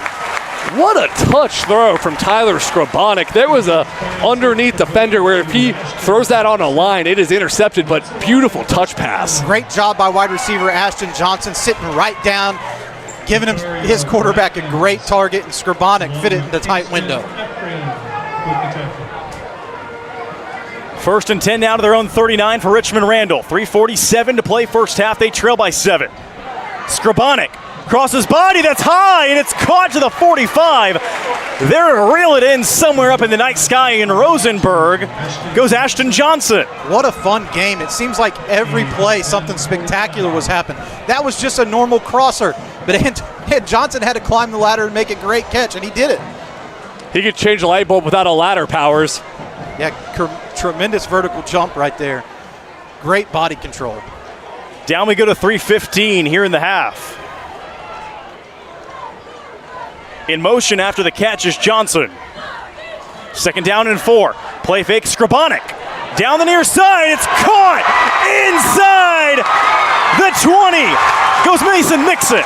Guys, did you know that Mixon is a DCTX 3-star? That's why. Mason mixing it up is this Richmond Randall offense. I love the pre-snap motion they're doing to get their athletes in space. Just a tremendous job from the new offensive coordinator, Phil Wilson, who is a quarterback guru. Handoff on 1st down, Williams-Callis. Landon Williams-Callis ushered out shy of the 10. Not a guy that you're going to bring down with arm tackling. We talked about his patience, his footwork, but he runs with tremendous pad level, and he can run through those arm tackles so easily. Landon Williams-Callis out of bounds.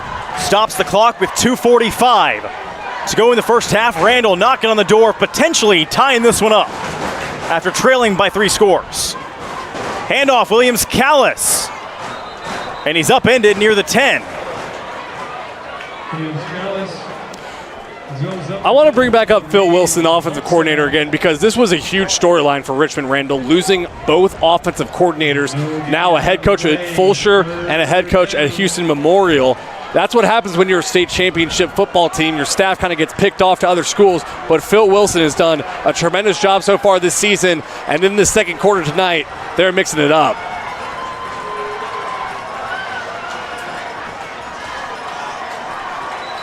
Flag flies in pre-snap.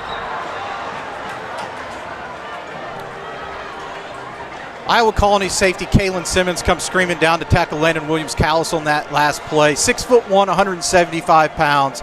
Dude's got offers from Baylor, Kentucky, Oregon State, Tulsa, Utah, UTEP, UTSA, Virginia Tech. I think that offer list is going to double soon. And so Randall here goes from 3rd down and less than a yard to a 3rd down and 6 after the false start. Skrabonic in the gun, 3rd and 6 from the 15. As down we go to the 2-minute warning. 2-minute timeout. 2 minutes. 2-minute timeout. 3rd and 6, Richmond Randall from the 15 of Iowa Colony. They trail by 7 when we return in the DCTX Rising Game of the Week. Yo, these KDs are fire. Bro, you work here? Whatever, kid. Take notes. Yo, I can go all pro in these. I can guard you and route you up. You sure about that? Not anymore. You fellas looking for a quarterback? The goal! Billy needs cleats. You're right, Billy. These do bring out my eyes. Every shoe for every athlete, only at Dick's. Dick's is the GOAT.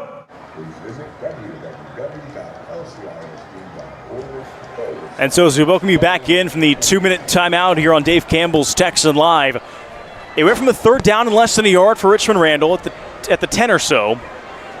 Now it's 3rd and 6 from the 15. And Carter here, I kind of feel like this is 4-down territory. I don't think Brian Randall's thinking about a field goal at all. Touchdowns are the only thing that's going to win this game. And what a golden opportunity here after a disaster first quarter to tie this game up before halftime. I think it's 4-down territory. I totally agree with you, Gavin. As Skrabonic, Williams-Callis and company line up 3rd and 6 from the 15. They trail by 7. Pitch out. Williams-Callis spins out of trouble. LWC down to the 5 for a 1st and goal. He put him in a blender. That he did to bring up a 1st and goal. He put him in a blender. He put him in the spin cycle. He could have been a washing machine out there the way he had those guys spinning around. And meanwhile, this is a run down to about the 3 as a flag flies in way behind the line of scrimmage. Not the guy you want to run into, though, right there, Sweeney. Big Sweeney, number 0. He's been playing a great game. If I'm Landon Williams-Callis, I'd try to run around him instead of trying to run through him. The flag is down at the 10-yard line.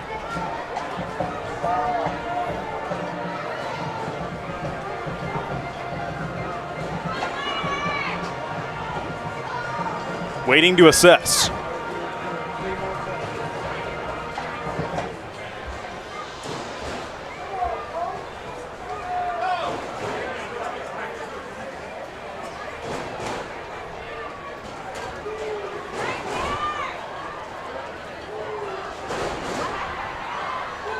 And now they're going to back up the Lions.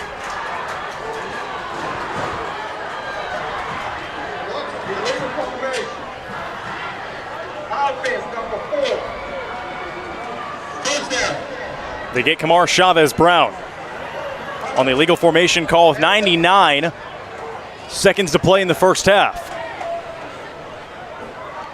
Well, someone said it in our YouTube comments right now.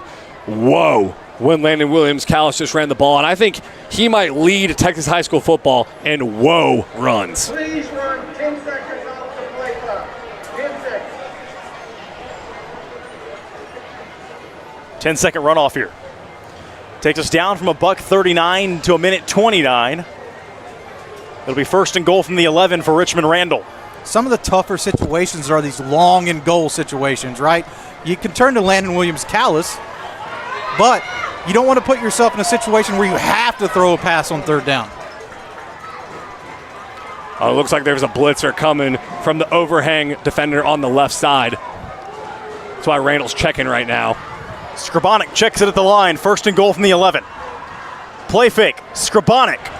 He throws. End zone. Touchdown, Richmond Randall. The Lions, an extra point away from knotting us up. It's Ashton Johnson for the 4th time this year. He was wide open. And I love how Phil Wilson is getting Skrabonik on the run. It looked like McClintock there on the catch. That would have been a catch in the NFL, the way he got both feet down on the sideline. I love the play call. They faked me out. I thought Landon Williams-Callis was getting the ball. Skrabonik pulls it down, hits his man, wide open for 6. That was Cedric McClintock who caught the touchdown. And with the extra point, it's a 21-21 ball game.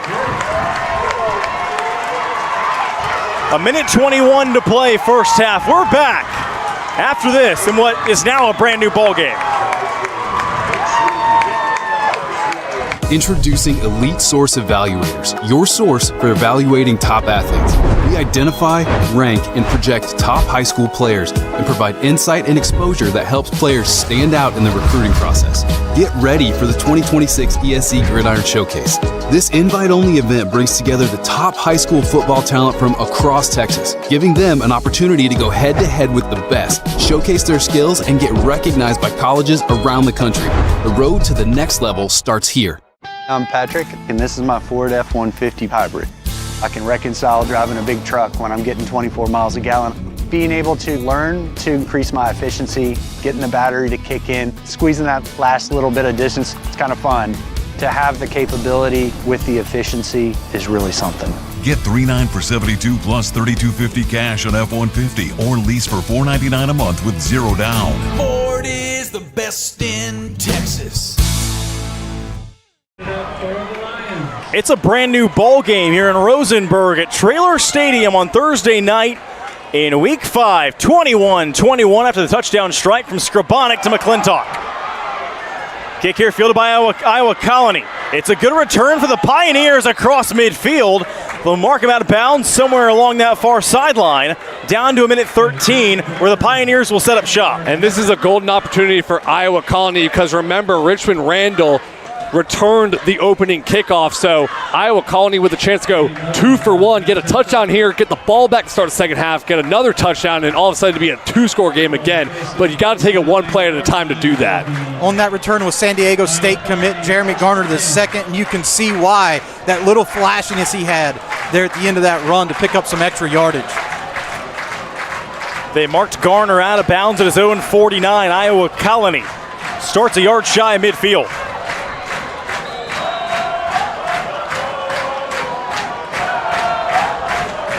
A 1:13 to go in the half. They motion Ian Hill. Flag is down pre-snap. False start.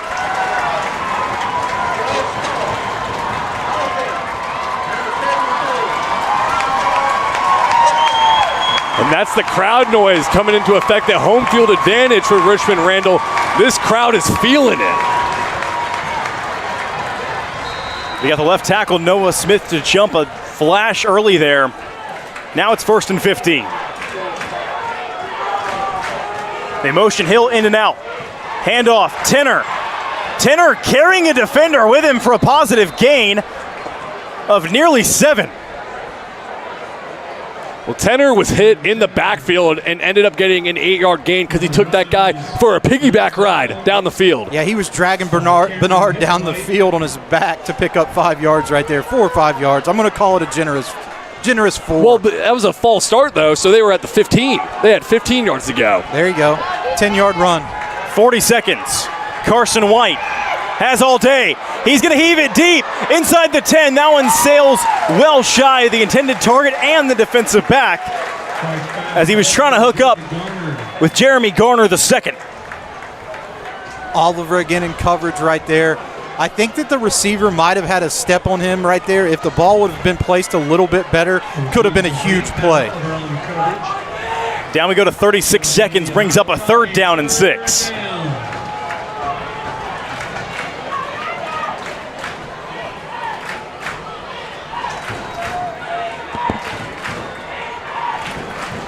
They motion Hill, Warren in the slot. 3rd and 6, handoff Tenner. Aaron Tenner, first down and a whole lot more. Aaron Tenner down to the 33. Big Brian Smith, 73, 20 yards down the field trying to find somebody to block. When you're a running back and you see your lineman that far in front of you, your eyes get so big. I've been so impressed with Tenner tonight, Powers. Just one offer right now to Sam Houston. 18 seconds. Stoppage in play, pre-snap timeout Randall.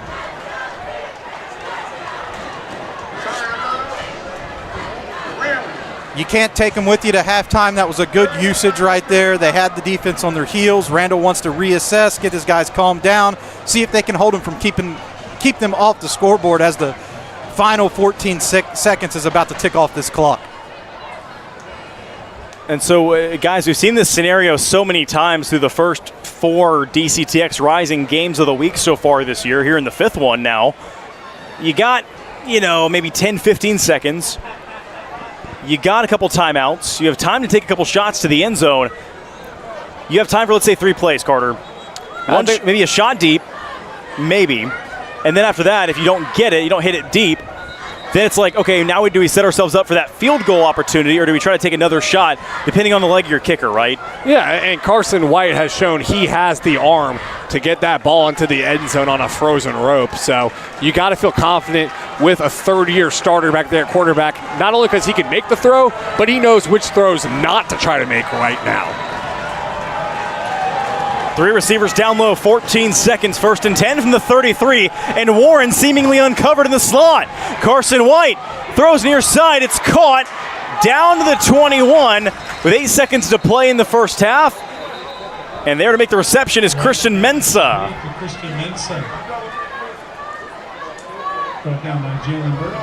Good throw right there by White, safe play. Right when the ball was getting snapped, I thought this is going to be a big play to Warren. You called it out, Gavin. No one was covering him. Luckily for Randall, if you're a Randall fan and you're listening to this, that wasn't the play that they had called. Yeah, they had a corner down low on Mensah, who ended up catching the little hitch route. But Jaden Warren was going deep, and there was no one in that middle part of that formation on those 3 receivers covering Jaden Warren, Carter. No, it almost looked like a busted coverage, but they were just doing some disguised coverage, I believe. I think defensive coordinator Preston Rambo for Richmond Randall has done an excellent job in this 2nd quarter. I know we've talked so much about the offense increasing the tempo, starting to mash their foot on the gas, but that's because this defense has put them in good positions by forcing 3 and outs, and they've got another chance to get a huge stop before halftime. 8 seconds on the clock. The field goal unit is not coming out for Iowa Colony, and why would it with a timeout in 8 seconds? Why would it when you can throw it up to 81 right down here at the bottom of your screen? Looks like they're going to try to bracket him and put 2 guys on him to make sure that he's not the one that gets the ball. 8 seconds, 1 timeout from the 22. White, Warren nearly picked off, going the other way, down to 4 seconds, and a very dangerous throw from Carson White. Oliver is having his coming out party in this game. He's matched up with one of the top wide receivers in the country, showed tremendous break on that pass. And when that play started, I said, oh no, they've got single coverage on Jaden Warren, but he tried to check it down and run a comeback route to get a few more yards before the easier field goal, and Pat Oliver read it like a Harry Potter book. And now Iowa Colony here will try a 39-yard field goal for Andres Vasquez to end the first half and try to take a 3-point lead into the locker room, but not before. Iowa Colony calls their 3rd and final timeout. Interesting, right? Because we've seen the last couple of games and the last couple of renditions of this DCTX Rising Game of the Week here, Powers. Teams icing the kicker from the defensive side in the special teams unit, right? It makes me think that they're talking about whether they want to kick the field goal or go for it. That's what I'm thinking with this timeout. You don't want to ice your own kicker if you can avoid it, maybe they had some trepidation. Maybe they were thinking, man, we should go for it. Let's see what they do when they come out of the break. Doesn't appear anything's going to change here. Andres Vasquez, the Iowa Colony place kicker. 4 seconds to play in the half from 39 yards. Trying to give the Pioneers the lead going into the break. Vasquez from 39. Vasquez on the way. That's going to be well short. I believe it was tipped. I believe somebody blocked it. It's going to be too tough for us to tell from here, but I think one of the Randall defenders got their hands on the ball. What a tale of two quarters. Iowa Colony goes up 21-0 in the first, and then Richmond Randall outscores them 21-0 in the second half. Who would have thunk it, but we have a ball game going into halftime. We're back in 28 minutes. 21-21, Iowa Colony and Richmond Randall in the game of the week in the state of Texas and the DCTX Rising game of the week. Knotted up at the break. We're back in just under half an hour.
We found ourselves at the end of the first quarter in a 21-0 Iowa Colony lead. We find ourselves starting the third quarter.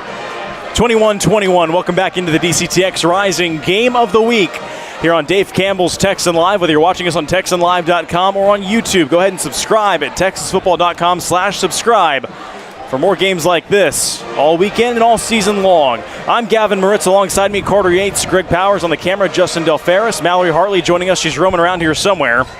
Carter, we'll start with you. We'll start with Randall. What did you see out of the Randall Lions in that first half and kind of more so maybe in the second quarter? Yeah, well, Randall was 16-0 last year and then 4-0 coming into this game, and none of those games were close. They won every game by blowout, and I was so impressed with how Brian Randall's squad took a punch and then counter-punched, because it's really easy to have a good camaraderie and the culture when everyone's winning, but you find out who you are when you're punched in the mouth, and we found out who Richmond Randall is tonight. Powers going over to Iowa Colony. Definitely. They've got a ton of playmakers, and they need to lean into that in the second half. They came out of the gates extremely strong, scoring 3 touchdowns, forcing 3 turnovers in the first quarter. Now they have to lean on Carson White, Aaron Tenner, Jaden Warren, Jeremy Gardner II, and Ian Hill. They've got weapons. Now they got to find a way to use them. And if you remember at the start of this ball game, before we kicked off, Iowa Colony won the opening coin toss. They deferred their option here to the second half. So the Pioneers going to receive in a tie ball game now. And guys, we were kind of worried maybe going, for Randall towards the end of that second quarter. We were saying, okay, Iowa Colony here has about 14 seconds. They're knocking on the door of the 20. They can get in the end zone, maybe even just get a field goal, right? They can do the 2-for-1 and kind of get that ball to start here coming out of the halftime break. Score again, maybe try to go up 2 possessions. Instead, this game's still tied. It looked like the kick was blocked or tipped at the line of scrimmage because it fell way short. It was a tremendous defensive stand from Preston Rambo, the defensive coordinator for Richmond Randall, and his bunch. They gave up 3 touchdowns very quickly in the first quarter. I think the first quarter time of possession was about 95% in favor of Iowa Colony, but once they got on the sideline, got some time to get some defensive adjustments, you saw them come out a different team in the second quarter. Well, they really got them out of their offensive rhythm, right? We saw a lot of motion early on, finding creative ways to get Jaden Warren the ball. They have to get back to that here. Speaking of getting Jaden Warren the ball, here he is on the kick return, brought down to the 23. And the second half is underway. Iowa Colony will set up shop there. And we're out here on the film deck. What a great night for Texas high school football. If you're watching this at home, tremendous crowd, tremendous atmosphere, 21-21 game in the game of the week in Texas. And I don't know if you can hear it on our YouTube, but we are on top of the Richmond Randall crowd. We aren't up in a press box, in a glass case anywhere. We are in the thick of it, and I couldn't be happier to be right here. Yeah, the closer we can get to the atmosphere, the better. And right now we are right on top of the environment of the Randall crowd and right by the field, really, in a game that has got to be close to sold out here on the Randall side. They sold out a pizza during halftime, as Powers told us. Didn't even get a slice. White fires, first play of the second half. It's caught far side. First down, Iowa Colony, out of bounds across the 35. Goes Ian Hill. Jaden Warren was on perimeter blocking. We've seen his catch radius tonight. Now we see what type of teammate he is when he doesn't have the ball in his hand. That's the mark of a Power 4 prospect. Now you're going to have to call his number, right? Because as my co-analyst Carter Yates loved to say, if you block, you get the rock. And Iowa Colony here after getting the rock to Ian Hill. First down and 10, picked up to the 35. And now a fresh set from that point. It's Tenner. And Tenner spins his way up to the 43. Called a gain of 7, maybe 8. And I know Landon Williams-Callis grabbed all the headlines heading into this game, and well-deserved. He was about 85 yards away from 5,000 career yards, but Aaron Tenner, has been fantastic here tonight. I think he's a sleeper in this class. They go back to Tenner again. Tenner, stiff arm looking for the first down, turning the corner. He's close to it. They're going to mark him out right where the ball was snapped at the 43-yard line. It's going to go in as no gain. It'll bring up a third down and about 2. We're always talking ball, and at halftime we talk ball even during this game. And some of that talk was about Aaron Tenner. we're making a top 500 recruits list on Dave Campbell's Texas football. Do you think Tenor deserves a spot on that list, Carter? I think so after watching him tonight. I know on his Twitter X bio he has the human joystick moniker on there, but I love how he runs in between the tackles and lowers the shoulder too. We'll see what Iowa Colony does here on 3rd and 2. 11-16 to play in the third. Warren in motion. Zip it. Near side does White. Caught Jaden Warren. Warren spinning away for a second. He's brought down. He may have fell across the line to gain. Tremendous second effort right there by Warren to get it close to the sticks. Looks like we might get a measurement here. Wrapped around his ankle. Julian Goodea. They mark it at the 45. It is very close. Coach Garza saying, hey, that's a first down. And like Power said, we may get a measurement here from Ronnie Morgan's crew. Well, I know Patrick Oliver, the cornerback, didn't make the tackle, but he forced Warren to cut inside when he wanted to cut outside. A tremendous effort from Oliver, who has raised some eyebrows here tonight, I believe. Yeah, he's a baller. But I love the offensive creativity from Iowa Colony when they're putting Jaden Warren in motion. That gives the Randall defense something to think about, keeps them on their toes, and at times creates mismatches. When those mismatches have been created, Iowa Colony has taken advantage of it. And as you get the shot there from Justin Del Ferris, first down Iowa Colony, picked up by Jaden Warren.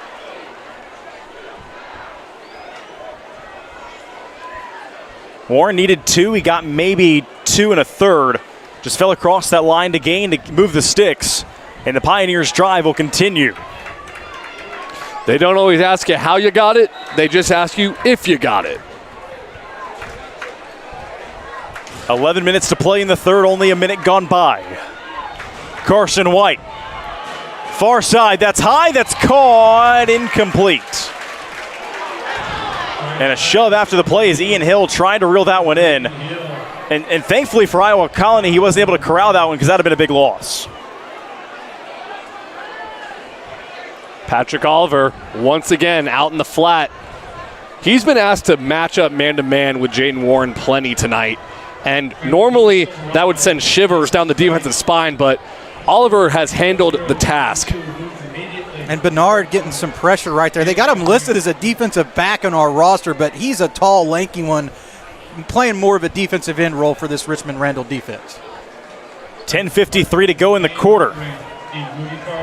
2nd and 10 from the 45. Play is blown dead. Snap of the football. Timeout. Ray Garza.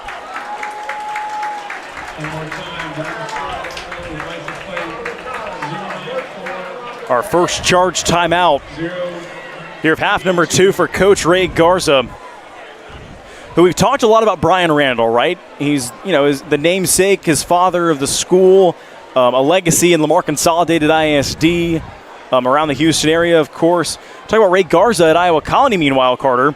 Ray Garza, a graduate of Alvin High School, so in the same school district as Iowa Colony. He graduated from Alvin in 2001. He played tight end.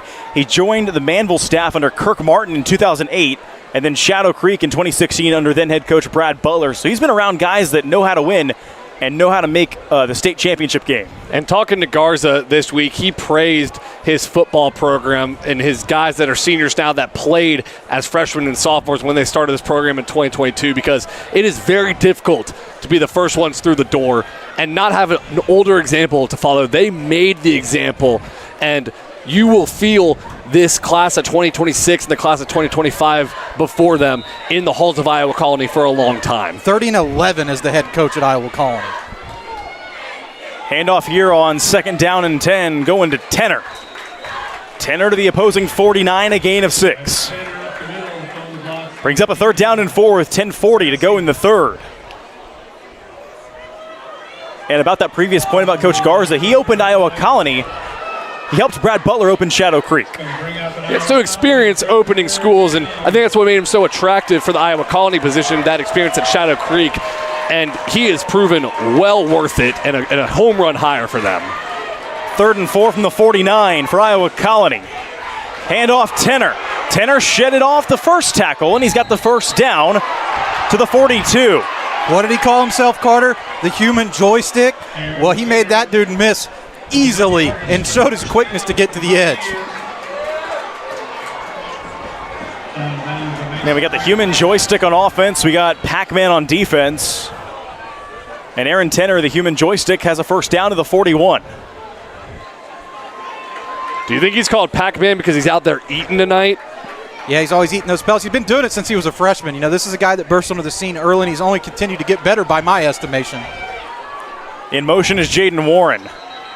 It looks like a keeper for White as a flag flies in, stopping play. Flag on play.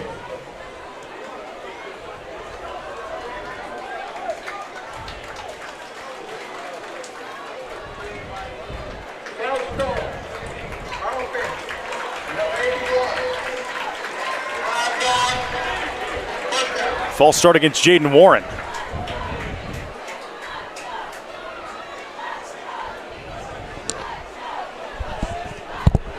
Here with 10:08. And counting down now to play in quarter number 3. It's a 1st and 15 for Iowa Colony.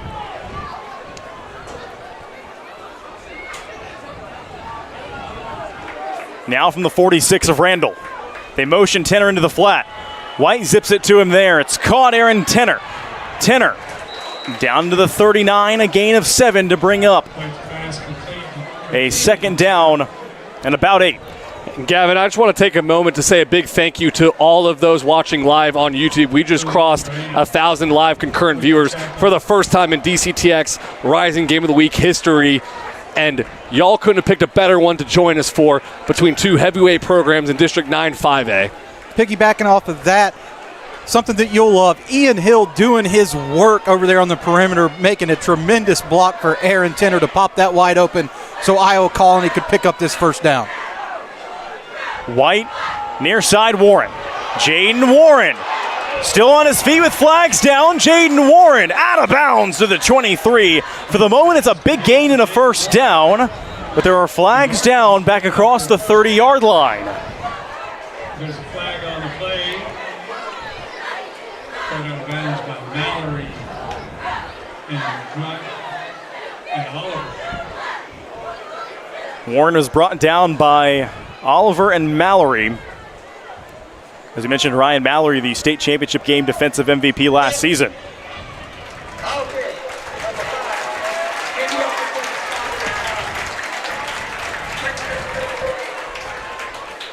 And Hill's done such a tremendous job, Powers, like you pointed out, perimeter blocking from the wide receiver spot. There, once the Jaden Warren, the wide receiver, gets past you, it's just time to let go.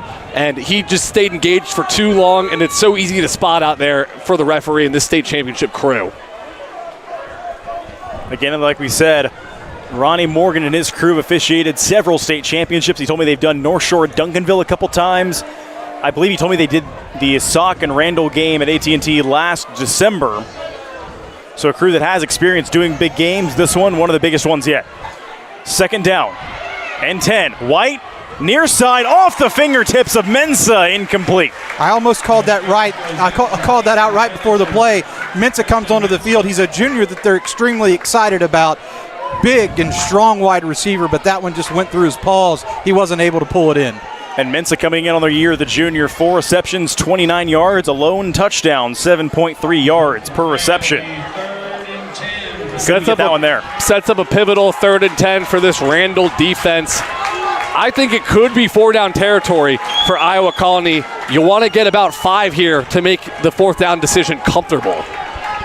8:49 to go, third quarter, clock is stopped. 3rd and 10 from the 41. White, far side, miscommunication with his receiver, Braylon Watts, and it's incomplete. It's going to create an interesting situation right here for Iowa Colony. Do they want to go for 4th and long right here, or do they want to punt the ball down and try to rely on their defense? And it looks like Carson White and the offense will stay out there. Remember, Iowa Colony had a snap go over Carson White's head that set up Randall in goal-to-go scenario. So could be just keeping the offense out there because of it. Carson White's also the punter here, so. Oh, and that's what they're going to do, Powers. Good call. And that's a false start against Noah Smith, it looks like. Once again, the crowd noise from this Richmond Randall contingent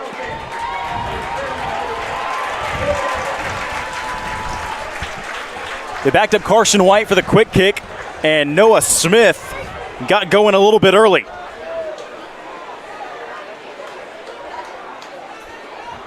Goes now from a 4th and 10 to a 4th and 15.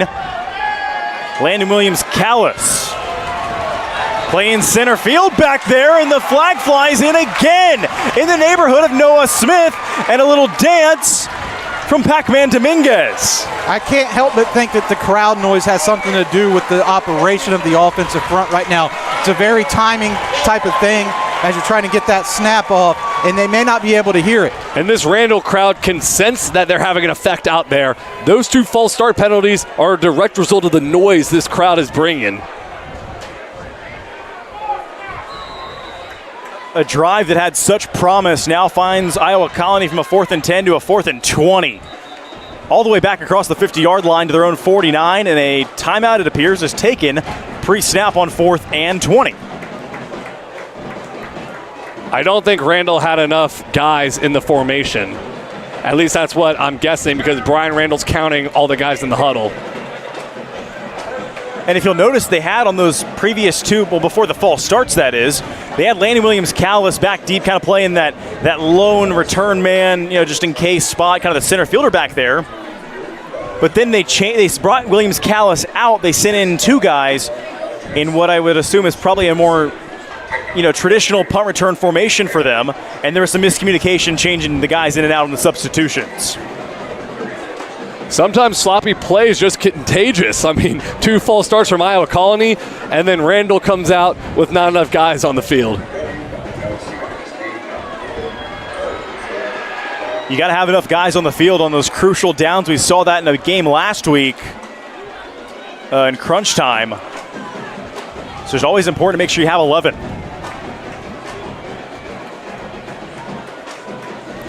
.8:45 to go here in the 3rd quarter.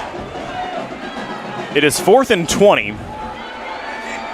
After back-to-back false starts against Noah Smith, the starting left tackle for the Pioneers.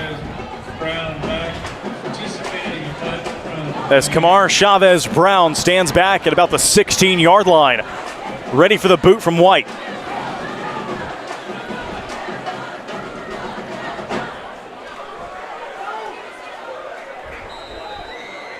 Now they start the play clock. White will back it up into a quick kick formation.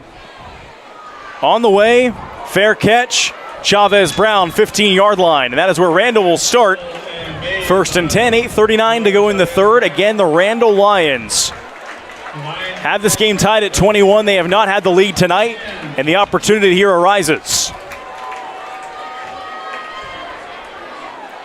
I loved how offensive coordinator Phil Wilson got Skrabonic, the QB, on the move to end that half with some designed quarterback bootlegs, throwing on the run. He's an athletic guy at 6'4". I think he wants to get outside of the pocket. That's where he's most comfortable.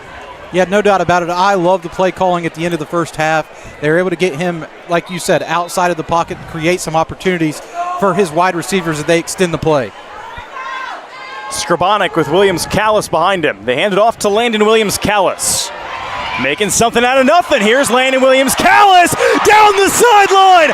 Williams-Callis cuts it back down inside the 40. There goes that 5,000-yard man, Landon Williams-Callis. He just crossed the 5,000-yard mark, not even halfway through his junior season.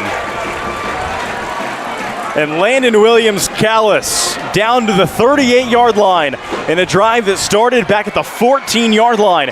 In one play, LWC takes them inside the Iowa Colony 40.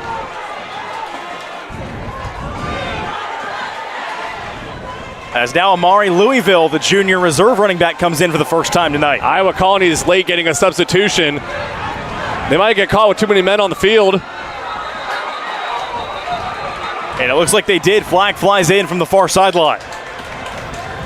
And a little dance from Cedric McClintock, the receiver, the senior for Richmond Randall, who's got a touchdown in this one. And while we got a break in the action, let's go back to Landon Williams-Callis breaking the 5,000-yard mark. You know, he was a legend in the greater Houston youth football circuit for quite some time, and then that legend morphed into a folktale when an announcer at his 11U football game said this running back was walking on water. And I love talking to Landon and his family how he has handled the expectations and the reputation he has built. We talked to Brian Randall, who has coached 4 guys who have gone to the NFL, and he said none of them were like Landon when he was this age. Also spoke with Donnie Avery, a youth football coach of his who played 8 years in the NFL, who tells him, Landon, if you stay healthy, you're going to the NFL. But that only fuels his fire to work harder. Williams Callis earned himself a trip to the sideline as that pass is incomplete. With Louisville in the backfield, that one incomplete off the hands of Ashton Johnson. After that long run by Williams Callis, like we said, he's now taking himself a little break on the sideline for the first time tonight as Amari Louisville, the junior, lined up at running back. And he's a guy that the coaches are really excited about. Looked good in the drills before the game when I was down there watching.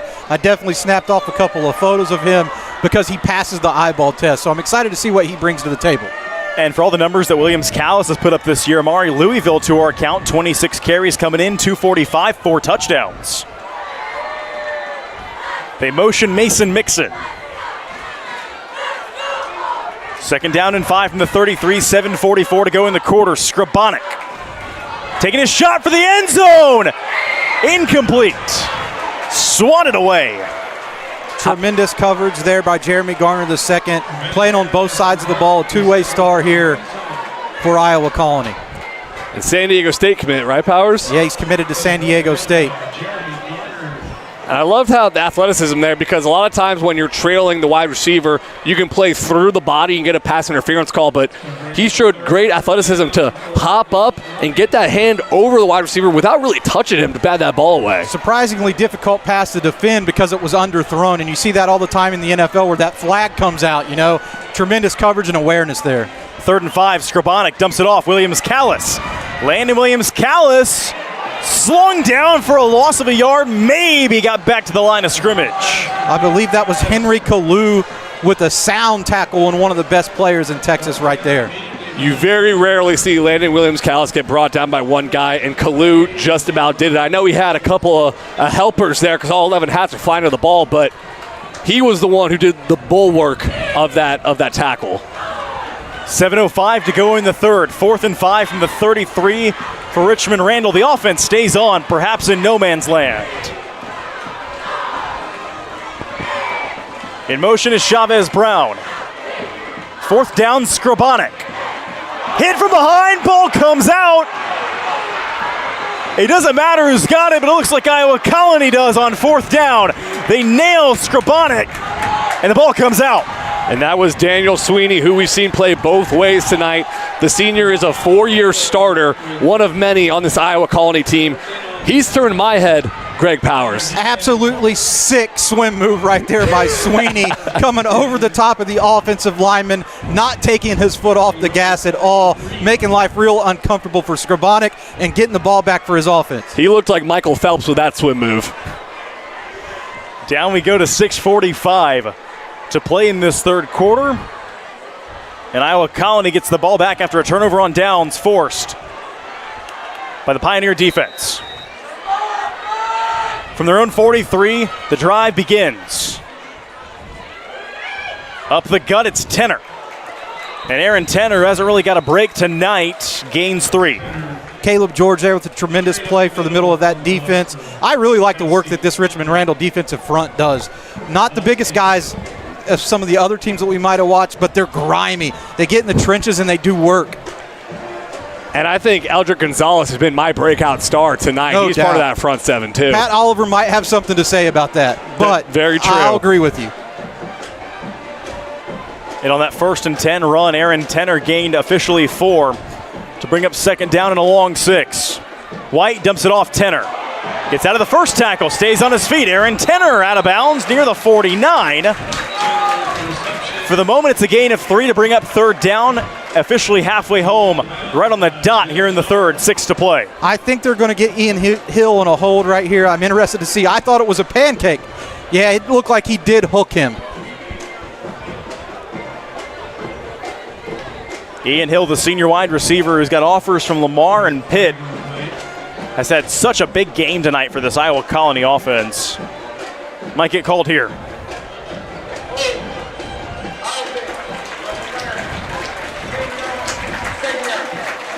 Now that's the second hold by a wide receiver in this second half for Iowa Colony. Something to monitor because Pat Oliver, as soon as he sees a swing pass, he is triggering downhill.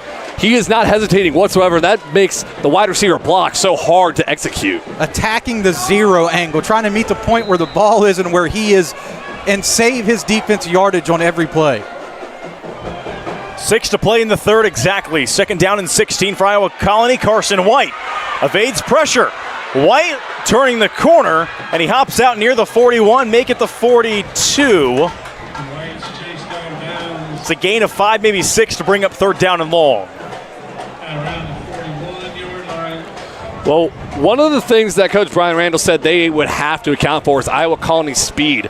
They're back-to-back boys track state champions, and that's from the mobile quarterback, Carson White, to Jaden Warren, to Tenor, we've seen have some speed. It just poses so many problems for your defense. And we'll see if the Randall defense can get a stop here on third down and about 12 from the 41. Iowa Colony needs the opposing 47. White against the blitz. He gets out of it. Carson White slung down to the 43.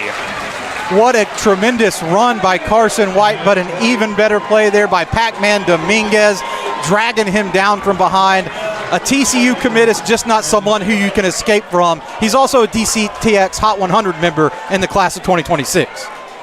Well, you know, Pac-Man always eats the white dots. Get it, Carson White? Anybody? I thought they were yellow. I liked it.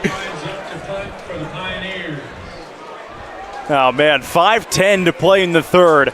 It is fourth down and 10. Iowa Colony to punt it away. As Pac-Man Dominguez stands on the bench to the near sideline, he's firing up the home crowd. Punt is on the way. This one hangs in the air forever. And it's corralled at the 29-yard line where Randall will open up their new drive. 4:55 to play in the third. Here in a 21-21 ball game. As this game on Dave Campbell's Texan Live is brought to you by Valvoline. Hey, Texas football fans, drive into your neighborhood Valvoline. Instant oil change for an expert oil change done in roughly 15 minutes. So you never miss a kickoff. Find your nearest location at VIOC.com/Texas football. So Randall here starts from the 28-yard line in their own territory. 4:55 to go in quarter three. Skrabonic hands it off straight away. Williams-Callis. Williams-Callis brought down for a gain of 4 to the 32. And you have to keep him bottled up. He always seems like he's one broken tackle away from busting off the big one. Tremendous gang tackling, 3 hats around the ball, bringing down Landon Williams-Callis before he could really get going. 4.5 minutes. Randall goes up tempo. Skrabonic pump fake. Skrabonic down the sideline. Man is wide open inside the 40. There's Ashton Johnson. Well, Skrabonic buys time, and then Ashton Johnson just finds the open green grass. That's a bit of playground football right there. And that's this Richmond Randall program has been playing together from a young age. That's that chemistry between the quarterback and wide receiver. First and 10, a bit of a busted play as Skrabonic dumps it away to the sideline. Dangerous pass right there. I recommend when you're making that pass and you're trying to throw it out of bounds, throw it out of bounds, right? You don't want to give a chance to the defense to get an interception. But there was no interception to be had on that play, and Skrabonic and the offense will line up here for 2nd and 10. As we go down to 4 minutes and 13 seconds to play in the third quarter.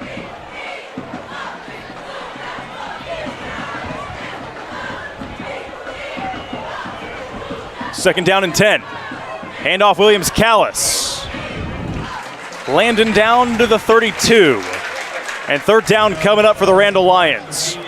Great block there by offensive lineman Logan Reed, who's playing center. I believe he started this game at left tackle, and then he kicked inside to play center, and that was a tremendous block right there. Up tempo now on third down and about 4. Williams-Callis spinning out of trouble.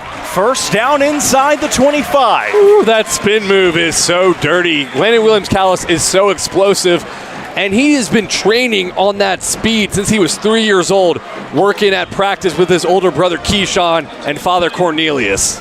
3:35 to go in the quarter. They go back to Landon Williams-Callis, who's got a crease. Down shy of the 10. Ball comes out the end of the play. I believe Williams-Callis was down as Randall recovers either way. And another first down picked up for the stellar junior Williams-Callis. And now Randall's going up tempo. They can feel this Iowa Colony defense's gas. They can't even get lined up right. Flags down. Williams-Callis down inside the 5. While we're waiting on this call, let's rewind it a couple of plays. What a luxury it is to have a guy that you can depend on 3rd and medium to give the rock to, right? You're going to call a run play. That's a dream scenario for an offensive coordinator. And Phil Wilson, the OC and quarterbacks coach for Richmond Randall.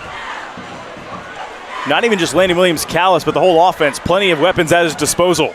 Yeah, I think sometimes Landon Williams-Callis gets so much attention, you forget how good these wide receivers are. And Skrabonic, too. Skrabonic's a state championship quarterback who came back this year as a senior. An offense that we said earlier in the broadcast brought back a good 6 guys from last year's state championship team. Williams-Callis in for the touchdown. Randall's got their first lead of the night with 3:06 to play in the 3rd. Unbelievable move right there. He just made the defender look silly, right? Evading a tackle, cashing it in for 6. He can stop and start on a dime. He has the power. He can catch it out of the backfield. He's a 10-second, 100-meter dash guy. There is no weakness in Landon Williams-Callis' game. Trying to put Randall up by 7. And doing just that is the extra point with 3:06 to go in this 3rd quarter. The Randall Lions, their first lead of the night. With about 9 minutes or so gone by in the 3rd. We got a ball game and the Lions have got a lead. We're back after this. I still remember Mom leaving work early to bring me to all my football games. Long before the Friday night lights, the road to the end zone starts right here. And behind every touchdown is a mom, making sure her players get there on time. At Garage Door Doctor, we've had Mom's backs for over 38 years. From simple repairs to upgrades, Garage Door Doctor keeps moms and players in the game. When it comes to garage doors, no one knows more than the doctor. Garage Door Doctor. Friday nights are about more than football. They're about family, friends, and the community we call home. At Higginbotham, we prioritize people, protecting what matters most to you. From your home and car to your health, business, and employees, we're here with insurance, HR, and financial services to cover you on and off the field. Higginbotham. Higginbotham.com.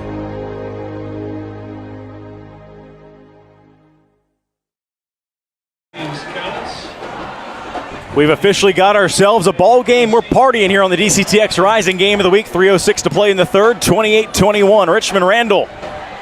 You guys like to party? I like to party. Where can I party?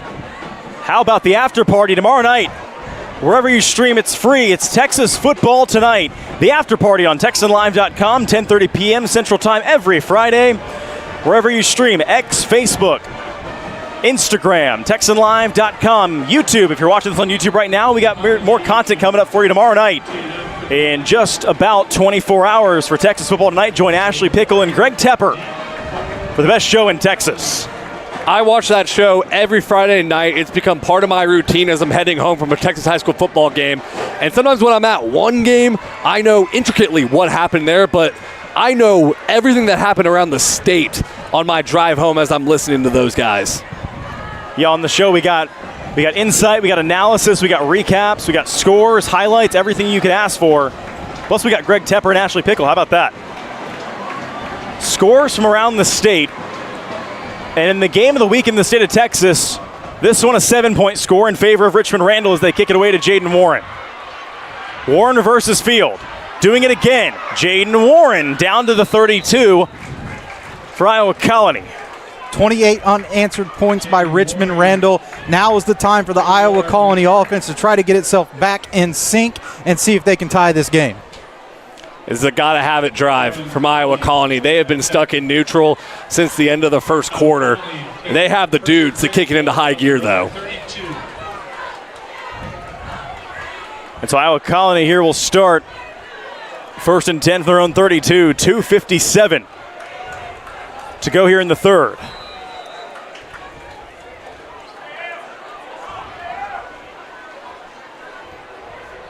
Carson White, who's had quite the night for the Pioneer offense, will start with the rest of his offense just across their own 30-yard line. 68 yards to the end zone. First play, they go to Tenor, who makes his way to the 41. That's a gain of about 9. I feel like Tenor's just been flirting around with busting off a big one. He's been one tackle away on more than one occasion, and that was one right there. If that defender didn't bring him down, he was about to go.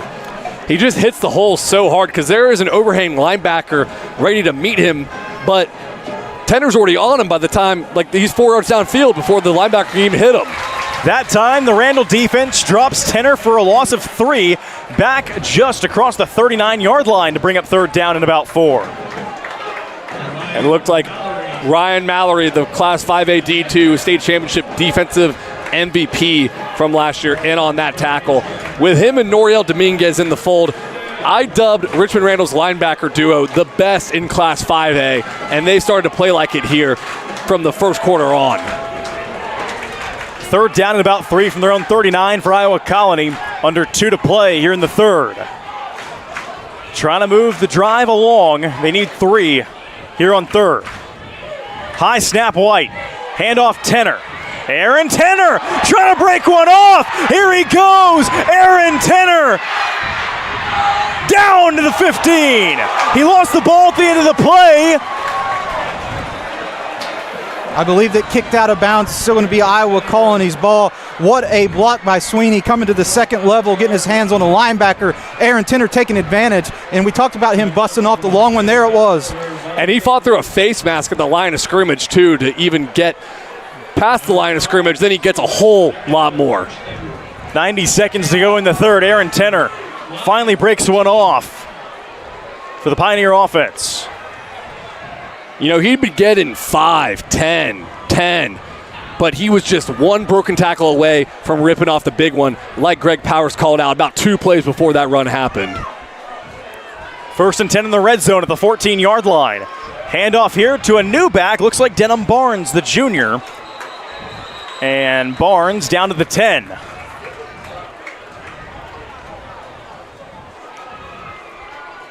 Denham Barnes, the junior, listed as a wide receiver behind Ian Hill on the depth chart. There lines up as the tailback. So many weapons this team has. They got a couple guys coming off the bench that look mighty impressive. A couple of young stars. Back-to-back track state champions, and on paper, they have more Division I recruits than even Richmond Randall does, and that just does not happen very often. 2 teams that are so loaded. Here's that signature Pioneer formation. 30 seconds to play in the third. 2nd and 5. Carson White, quarterback sweep. Carson White waltzes into the end zone. Touchdown, Iowa Colony. We're an extra point away from a tie ball game in the waning seconds of the third quarter. 6'2", 200 pounds, 205 pounds maybe. In the first half, you saw him absolutely run over a Richmond Randall defender. Here he shows his wheels, gets to the edge, and can't be stopped.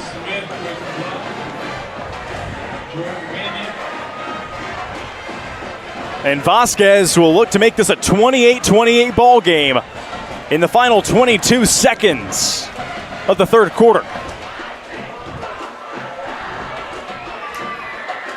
Vasquez connects, we're tied. 28 all, 22 seconds to go in the third. This ball game again brand new in the DCTX Rising Game of the Week. Back after these words from our valued partners. Legacy, that isn't built in 4 quarters. It's how you change the game. Icons don't copy or imitate. They build and innovate. You can study the film. He's flipping the script. Milestones, just the results of the work, never the reason for it. He never chased stats, but the numbers do speak. And 1-5 says 1 of 1.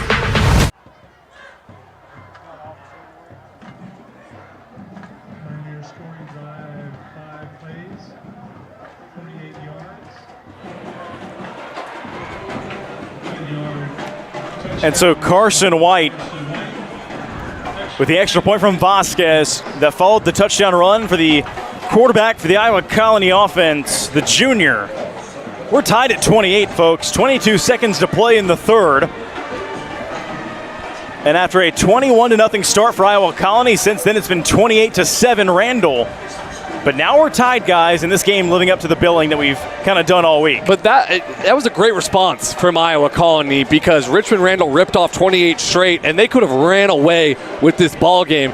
Iowa Colony digs deep with a tenor run that really set them up in goal-to-go situation. Texas high school football is so great, from El Paso to Houston to Dallas to Austin to Syntex, San Antonio, East Texas, West Texas. So many great games across the state, and I'm happy to be at one right here tonight.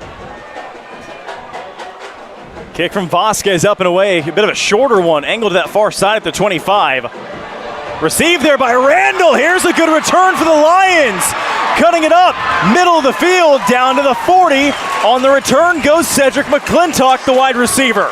Well, they pooch kick it to get it to McClintock because Landon Williams-Callis is back there at the goal line, but you can't kick it away from an athlete on Randall. There's stars everywhere. We called it out on the first kick. You know, the back man is Landon Williams-Callis, and both the up guys are tremendous as well.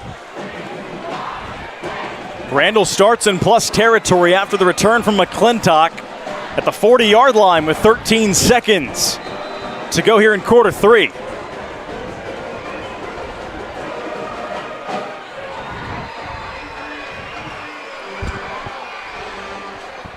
Skrabonic and Williams-Callis lined up in the pistol, 1st and 10 from the Iowa Colony 40. They motion Mixon. Play fake Skrabonic. Heaves it, far side, incomplete. Intended for Johnson. Houston Cougars commit Kahani Watts there in coverage, tight with his man, was looking for the INT. He's a little bit upset with himself, but he didn't give up the big play, and I think that was tremendous coverage right there by Watts. And Skrabonic, the quarterback, is feeling it after taking that shot as he released the ball. That guy's a warrior out there, and he's going to have to show it now deep into the fourth quarter. 7 seconds to play in the third, perhaps the final. Until we go to the fourth, 2nd and 10 here. Handoff Landon Williams-Callis. Turning the corner, Landon Williams-Callis, 40 yards! Touchdown Richmond Randall to end the third quarter.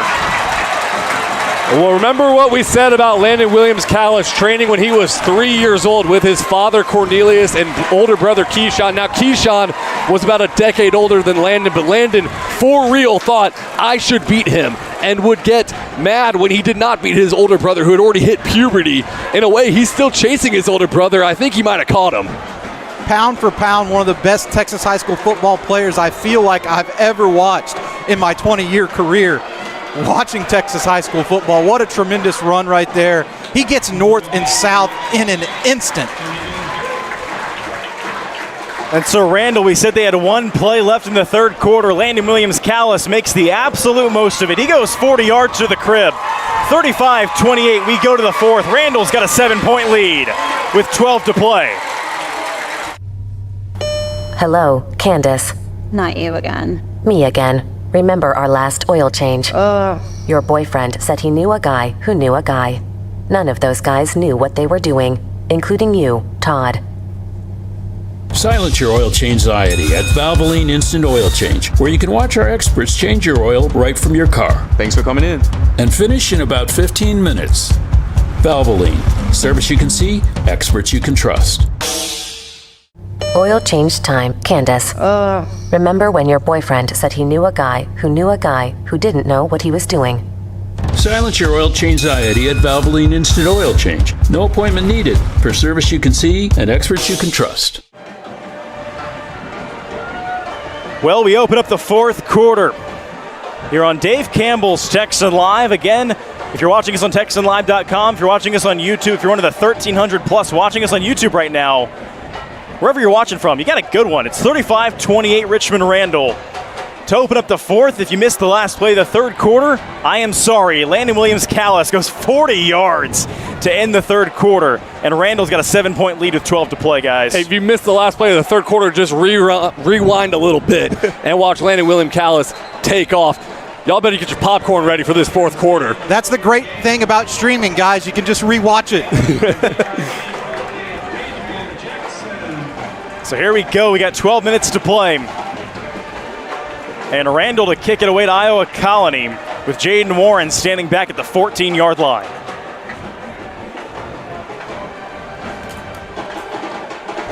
Landon Williams-Callis has accounted for 4 of the 5 Randall touchdowns tonight.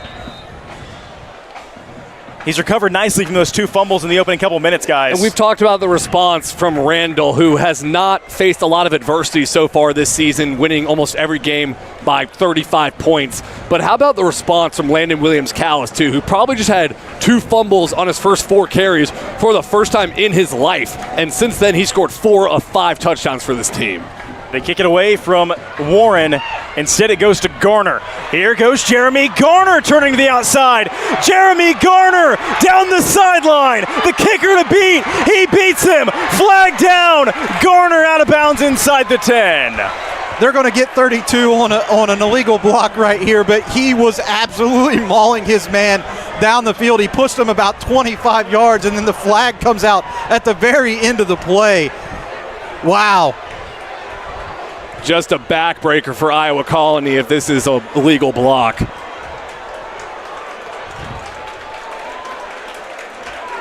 And the Randall crowd can sense it too. The defender just threw his arms up. He was just getting pushed back. He threw his arms up and turned around, so that's where the flag came out. On that one, they got Jamari Arias, the senior outside linebacker, in the middle of what was an otherworldly return from Jeremy Garner, the future college football star for San Diego State. Garner could also be a breakout star. I know he's committed to San Diego State, but I was not familiar with his game until watching him here tonight. There's been so many breakouts. I know Landon Williams-Callis, Carson White, Jaden Warren, those are all the household names. But it's the depth of both of these teams that is so shocking and I think makes both of them state championship contenders. I had Garner rated as an athlete. He's a 3-star, and I didn't know defense or offense. I still don't know. First play of the new drive, Carson White looking for a crease. He finds one, and he finds a first down inside the Randall 40. How about the wheels on White? Yeah, he's kicked it into another gear right here, guys. He really is trying to put this team on his back. But I love what the Randall defense did right there. 8 hats around the ball at the end of the run. That's the type of team play that they need to try to pull off this win. And look, Sweeney, Daniel Sweeney, number 0, is the up back on the left side of the formation. Let's see if they run behind him. 11:20 left to play. 1st and 10 from the Randall 36. They do run behind Sweeney with Carson White, who powers his way down inside the 31, a gain of 5. For a big fella like that to be as conditioned as he is speaks to the strength and conditioning program at Iowa Colony, because he has played the majority of snaps on both sides of the ball. That's what I love about the Rising Game of the Week. It seems like every week we find up-and-coming stars at all of these Texas high school football games. Why I say time and time again, this state's loaded. As they go to Aaron Tenner, spinning out of trouble, Tenner falls down to the 15. First down and plenty more. Pioneers back in the red zone. How many defenders have we seen get spun out of their socks tonight? I mean, it was Landon Williams-Callis the first 3 times, but now Tenner showing off some wiggle. He's really quick. Can you imagine having both those guys on the same Little League team? It's crazy. The Pearland Oilers, Pearland Hurricanes, mind you. Handoff Tenner. Down to the 9 with 10:25 left to play, and Iowa Colony chasing 7 points. If they ever lost a game, the Hurricanes, I want to know how. And to who? Yeah.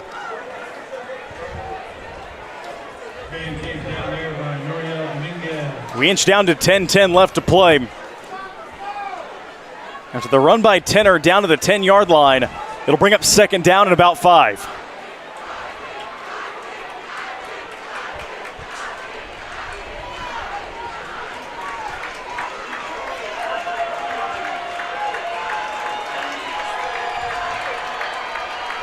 New back in the game for Iowa Colony is Johnson. They run it with Carson White as the play is blown dead at the snap.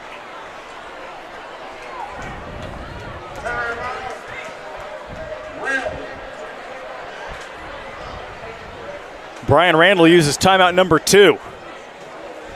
With 9:42 left to play. And it's interesting, guys. We see this a lot of times in these games, in tight ones, big games, late stages. Coaches will save those timeouts for the final couple sequences, maybe the final drive or two. Brian Randall said, hey, if I got to take him, I'm going to take one. Because you can't waste a play against a caliber of opponent like this. So there's no saving your timeouts for the end. When if you get caught behind the chains in a play you don't like, that could be the end of your drive.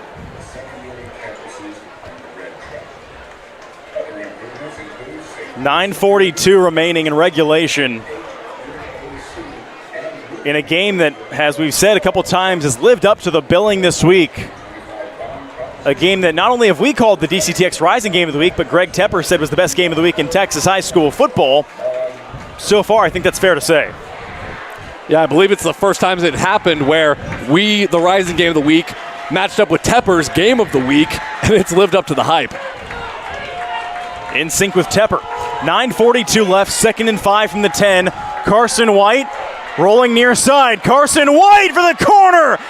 Touchdown, maybe. No, they're going to mark him out at the 1. He's such a long strider. You don't realize how fast he's moving, but he totally erased any angle the defense had on him. Kind of lulls you to sleep with those first couple of steps, too, and then, boom, he kicks it into high gear. Carson White out at the 1. Brings up a 1st and goal, 9:36 to play. As they're going to try to get this in and try to get the extra point to knot us up at 35. Heavy package here for the Pioneers. They go quarterback sneak. And I don't think they got it. Looked like a tush push, maybe the Pioneer push, Iowa Colony's version. White with the carry. Find the follow. Cassie up the middle. Down we go to 9:18 left, clock running. They're going to try it again. They do try it again. Did they get in this time? It's a no again. Randall holds to bring up 3rd and goal from the 1. Same play, same result. I like just a quick snap right here. Try to get him low and get him through over the goal line, right? We'll see what the OC Greg Bennett's got. I don't think it's going to be the same play. At least they change personnel here. Yeah, took out the heavy package except kept Daniel Sweeney in. But it looks like they're not going to Pioneer push again. You'd think they'd just go Carson White out of the shotgun. 3rd and goal from the 1. Instead, they go Tenor, who's brought down short of the goal line. 4th and goal incoming. Amari Harris, number 9, flew in there off the edge and cut down the running back. What a tremendous play right there by 9, giving his team a chance here on 4th down to escape without giving up any points. What a defensive stand this would be. 8 minutes to play, 4th and goal from the 1. Iowa Colony down by 7, and Traylor Stadium rocking. Carson White is in for the touchdown. We're an extra point away from a 35-35 ball game. They had to earn that touchdown, but you know what? It feels the same as he's walking off towards the sidelines. Iowa Colony came into this game so motivated. They were 12-2 last year. Their only 2 losses were to Richmond Randall. One of them was in the 4th round of the playoffs in overtime by 1 touchdown. They had this game circled on the calendar for 365 days, but no one said it would be easy. Sometimes it takes 4 plays from inside the 1-yard line to punch this thing in. The extra point can tie us up as a flag flies in pre-snap. by all intents and purposes, we think that this is the district championship game that we're seeing here tonight. So this is a huge game not only for who wears that district crown, who earns that title, but this is a huge game for playoff seeding as well. And guys, I will say Fort Bend Marshall in the mix as well, but they lost big last week to Randall 51-6, right? They were without their star player, was Fort Bend Marshall. Worth noting going forward as they take on Iowa Colony later down the road in week 9. Extra point for the tie. Tied again. Credit to the kicker there. There was a lot of pressure on that kick after getting moved back some. He stepped up to the plate and delivered. That was a money kick. Yeah, because that was about the same length of a kick as the missed field goal was. So, and they needed it too, because that tied this game up right there. 7:51 left to play. 35-35 between Randall and Iowa Colony here in the DCTX Rising Game of the Week. We're back after this. Oil change time. Candace. Remember when your boyfriend said he knew a guy who didn't know what he was doing? Silence your oil change anxiety at Valvoline Instant Oil Change. No appointment needed. For service you can see and experts you can trust. Come enjoy the heart of Katy, Texas, a family-friendly hometown rich in traditions and heritage and one of the most delightful cities in the Lone Star State. It's a short drive from Houston and minutes from the Energy Corridor. With places to stay and places to play, anything you'd like to eat, and an old town charm that can't be beat. Activities and fun for the entire family. Enjoy the best of both worlds in the City of Champions, Katy, Texas. For more information, go to cityofkaty.com. Uh-oh. You good? Yeah, totally. Mm-hmm. Okay. Well, if your back hurts, you should be able to get the care you need. So you can get in, get out, and get back out there. Like fast. Well, that is kind of my thing. It's not complicated. Scheduling's easy on the MyBSW Health app.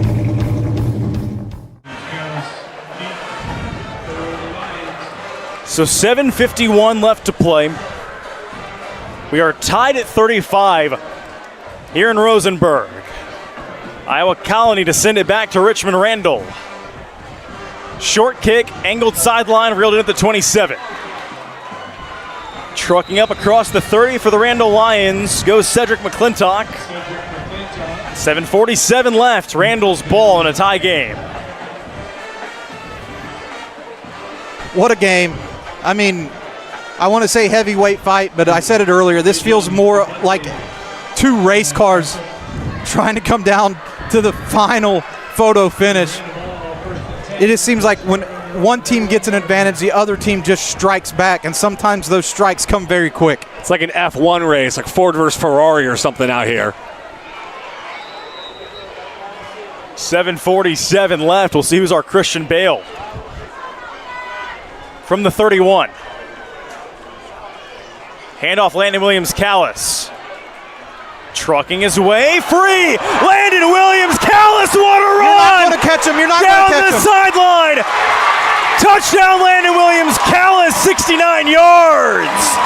He says, let me have one play, and takes it to pay dirt, 70 yards. What a nasty shoulder dip to miss the initial defender, and then it's pure speed as he hits the edge. What is left to say about Landon Williams-Callis? That is his 5th touchdown on the night. What an incredible response from some early mishaps. And he's shown why he's the best running back in Texas and arguably the best running back in the nation in the class of 2027. Extra point for a 7-point lead after the 69-yard run from Landon Williams-Callis is good. And it's 42-35 Richmond Randall. One play, nearly 70 yards. They retake a 7-point lead with 7:34 to play. We told you guys that we're in the mix with the crowd right now, and just now a Richmond Randall fan turns around and asks me, is he the best in the state? And I said yes. If you had any question about it, he's proven it tonight. He's made 4 runs tonight that are the best runs I've seen by any Texas high school football player this season. And I don't think that's hyperbolic to say. Kind of putting it in some historical perspective, he's eclipsed the 5,000-yard mark. Some of the running back totals in Texas are just sick. To crack the all-time list, he needs to go for 8,246 yards in his career to pass up Jaquiz Rogers. And there aren't guys getting on this list anymore, right? 2012 was the last time somebody cracked this list because teams are throwing the ball so much. This is a wide-open offense that has a feature back. Wait, Powers, hold on. He needs to get to 8,246 yards to pass Jaquiz Rogers. That's his cousin. He trains with Jaquiz Rogers. They've grown up together. He's grown up watching Jaquiz ball out in the NFL. Now he trains with him almost every week. It's an amazing coincidence. I had no idea. 7:34 left. Randall sends it right back to Iowa Colony. Fielded on the run at the 40s, at the 36, that is. Down to the 40 they go. Exactly 7.5 to play in a 42-35 game.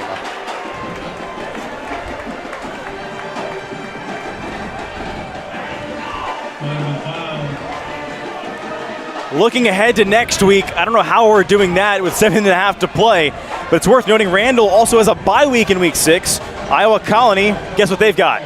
A bye week as well. So both these teams should go into the bye week with a bang and a win. One of them's going to sleep really well, and the other one's going to be fiery mad. Who's it going to be? I guess we're going to have to stay tuned. Advantage Randall right now with a 7-point lead. 7 minutes and 30 seconds to go. Both offenses can score in a blink. They hand it off to Tenner, first play of the new drive. It's Aaron Tenner with a first down across midfield. They used to play on the same Little League football team, and now they are going against each other in the biggest game of the weekend in Texas high school football.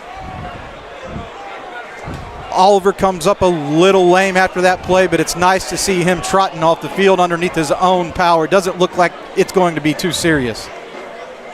7:23 left. They will stop play for the moment.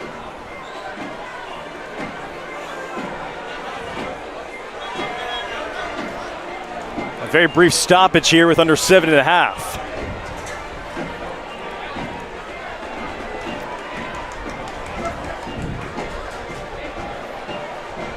After the run by Tenner. 1st and 10 from the 48 of Randall.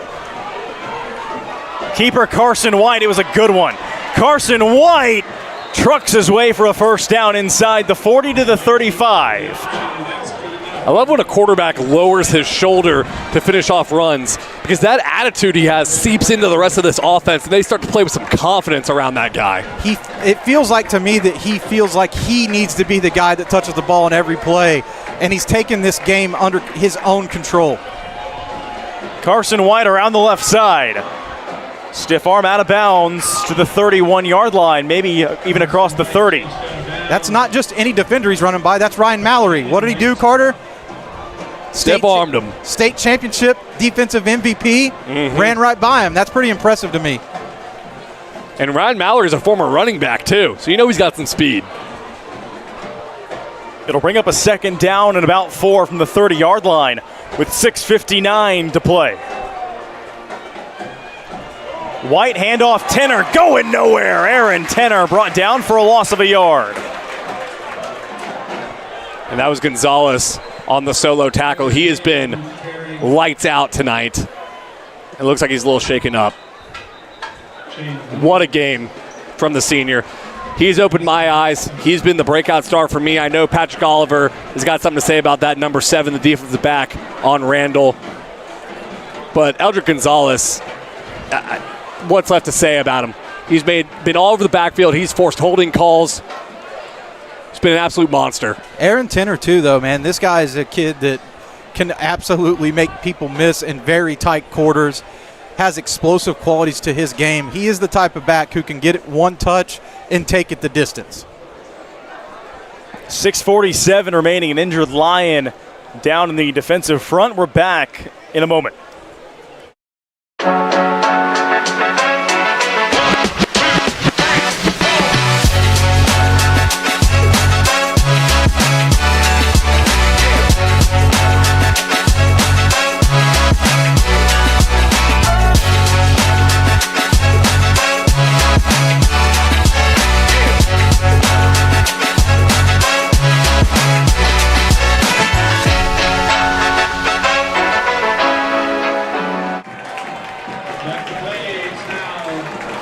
6:47 left. We're back. It's third down, and they call it 6 here for Iowa Colony. Carson White looking to throw. Heaves it far side. Caught! And they say incomplete. It fell out of the hands at the last second of his intended target. I'm trying to see who the number is, Powers. Mason Brantley, number 21 there, the cornerback in tight coverage with Jeremy Garner the second. Great play on the ball. It did glance off of Garner's fingertips, but it would have been an extremely tough catch to haul in. I believe it was tipped, though, so even though it glanced off Garner's fingertips, that ball was already wobbling at a different spin rate than the spiral Carson White threw, which had to have thrown off Garner. Huge fourth down coming up. 4th and 6 from the 31. 6:37 to play. White, near side Warren. Jaden Warren looking for the first down. He's got it all the way down inside the 25. White, Warren, first down. Connection that Iowa Colony fans have come to expect, and on a 4th and 6, play of the game so far, you got to look for your best player. They find him in Warren, and Warren does the rest, having to run after the catch. He would not be denied getting that first down. 6:20 and ticking down left to play. 1st and 10 from the 22 for Iowa Colony. Keeper Carson White makes a cut. White down to the 16-yard line, a gain of about 6. That was a great pull. That was a great pull, Carter. You're a former option quarterback. Break it down for me. It's so smooth with the pull. I was looking at Tenor at 5 yards down the field before I realized White had it. So was Gonzalez. He had him locked in. As we're under 6 to play, now inside of 5:50. Clock is running. It's going to be a second down and a long 4. From the 16 of Randall, Iowa Colony chasing 7 once again. Flag flies in, snap of the football.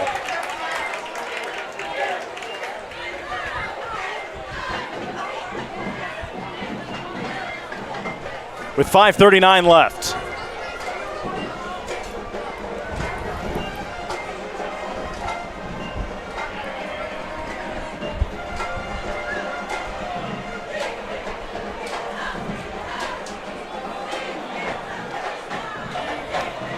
I don't know what the refs are huddling about, honestly.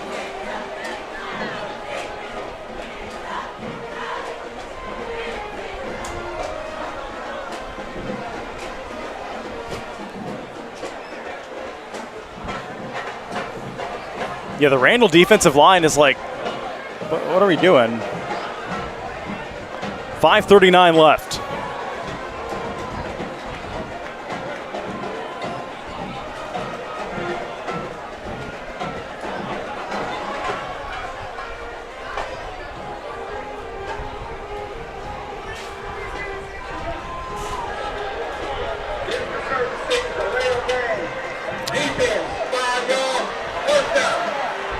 So that's why we didn't know what they were discussing, because we can't hear it up there, but it sounds like the Randall defensive line was calling a little hut hike. Can't do that. And they get called for it as a result. Brings up a 1st and 10 from just outside the 10 for Iowa Colony. Carson White gets a block. Carson White for the corner. Dives for the pylon. And he's out of bounds near the goal line.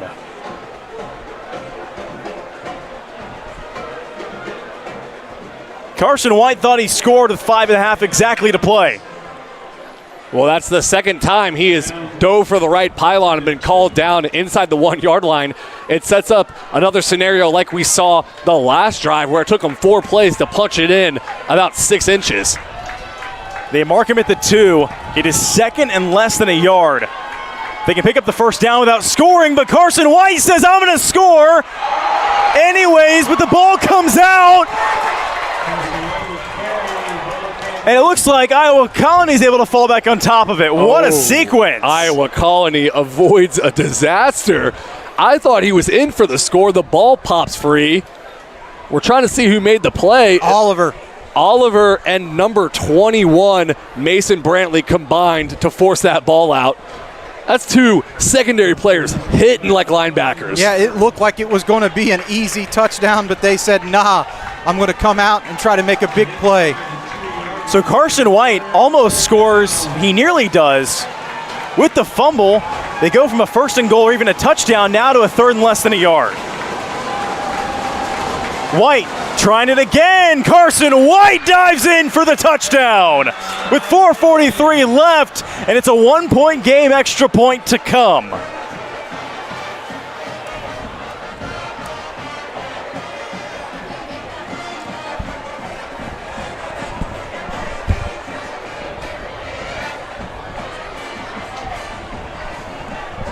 .443 left. Carson White's been busy, and we're a PAT away from a 42-42 game. It's a heavyweight clash between Carson White and Landon Williams-Callis right now. Two guys, I know I keep talking about this famed Little League team, but they played together. Carson White was the quarterback, Landon was the running back, and now going against each other tonight. Neither of them will be denied. An absolute track meet, 42-42, 4:43 left. We're back in a game that has now seen 84 combined points.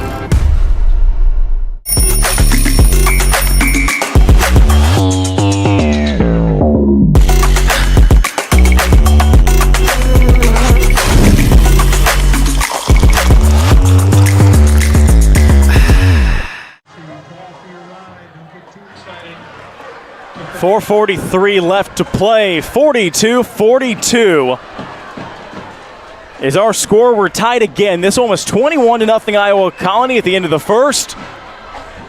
Since then, and all night really, it's been the game of the week. That ball's on the ground! And Randall lucky to come back up with the football. Two near disasters, one from Iowa Colony with a fumble on the goal line, and then now Richmond Randall coughing it up on the kickoff return. They were lucky to fall back on that one. Lions offense going to take over. It's on the 31-yard line. It's 1st and 10. They will start from the 31, will the Randall Lions. 4:41 to play.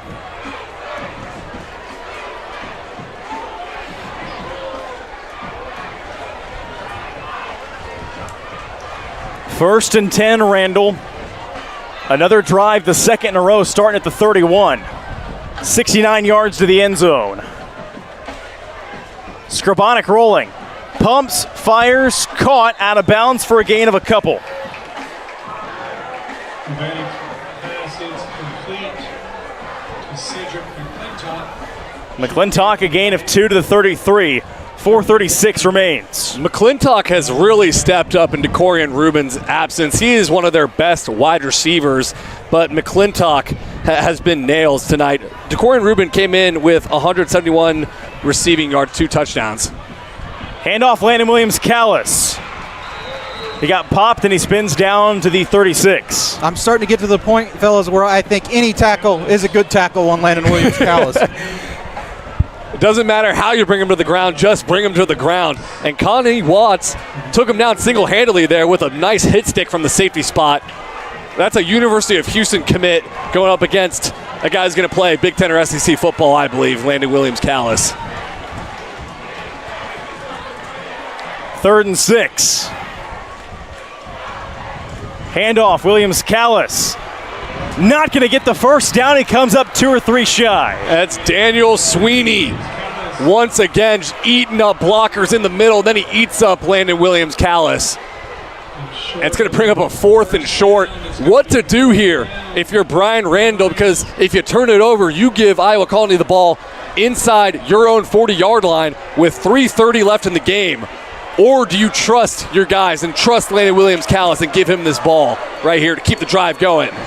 3:25 left, 4th and 2 for Randall in a 42-42 ball game.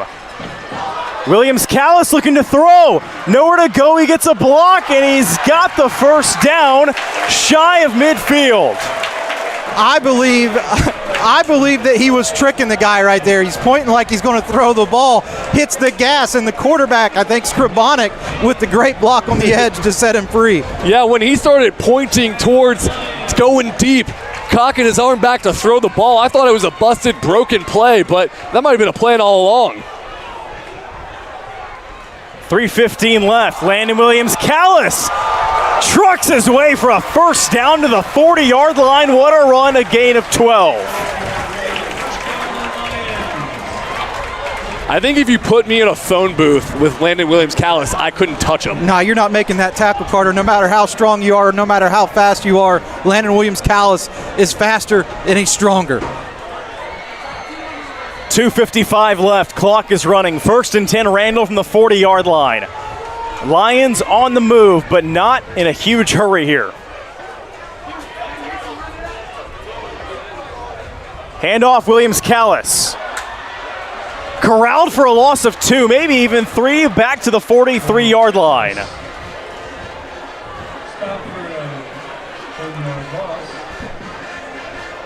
Now we're ticking down inside 2 minutes and 30 seconds.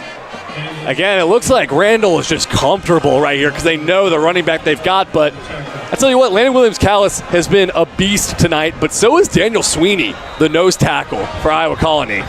And it looks like he might be needing a blow right here. A tremendous effort by both of these teams. Well-earned timeout for Sweeney.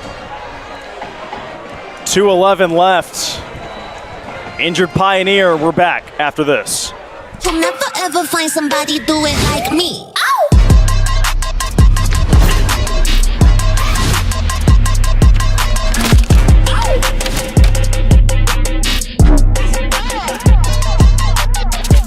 Dave Campbell's Texan Lives Athlete of the Month, presented by Dick's Sporting Goods, shines a spotlight on one outstanding female and one exceptional male athlete each month who exemplify excellence on and off the field. This prestigious recognition celebrates student athletes who demonstrate remarkable athletic performance, unwavering dedication to their teams, and a commitment to their communities. To nominate your student athlete, scan the QR code on screen or visit texasfootball.com/athlete of the month. With support from Dick's Sporting Goods, we are proud to honor these young leaders who inspire their peers and represent the best of Texas high school sports. Yo, these Katie's are fire. Bro, you work here? Whatever, kid. Take notes. Yo. We're back with 2:11 left to play. 2nd and 13 from the 42 for Randall. Tie game with now 2:01 left. They snap it just before the 2-minute timeout. Tunnel screen caught. Spinning down inside the 35 to take us to the 2-minute warning with 1:54 left. And Randall on the move.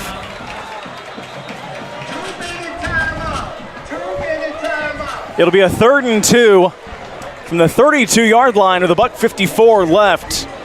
Guys will keep it here. I think the call is easy. You need 2 yards. You're trying to milk some clock. Powers, what are you doing? You know what? I know what I'm doing. I'm giving the ball to Landon Williams-Callis, and if not, I'm using him as my decoy.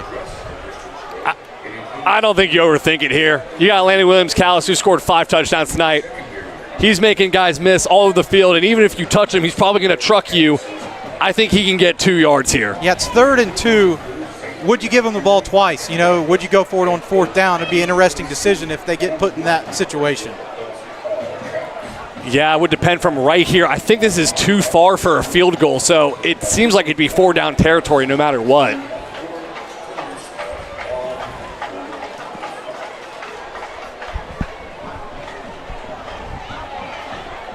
So 1:54 left. And what is this from Randall? Landon Williams-Callis lined up way back deep, and Randall picks up the first down to the 28. The line formation, we've seen Michigan run this a couple years back when they all sprint up to the line, and it forces the defense to where they can't get set as they'd want. They can't call the strength call exactly when they want it. 1:43 left.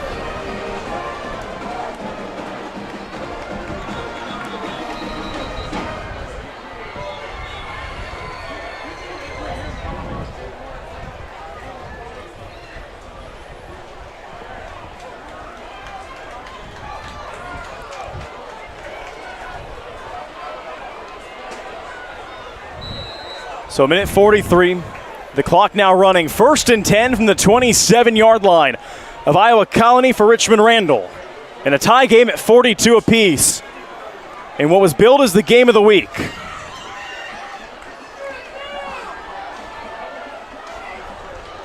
Man in motion up top, now another one out of the slot. Down to a minute 20. Handoff, Landon Williams-Callis. Landon Williams-Callis for the lead. 27 yards with a minute 14 to play. Unbelievable game by Landon Williams-Callis. He put the ball on the ground 2 times to start this game off, and he's bounced back as a man on a mission right here in the second half. He's kind of like LeBron James at the introductory press conference with the Miami Heat.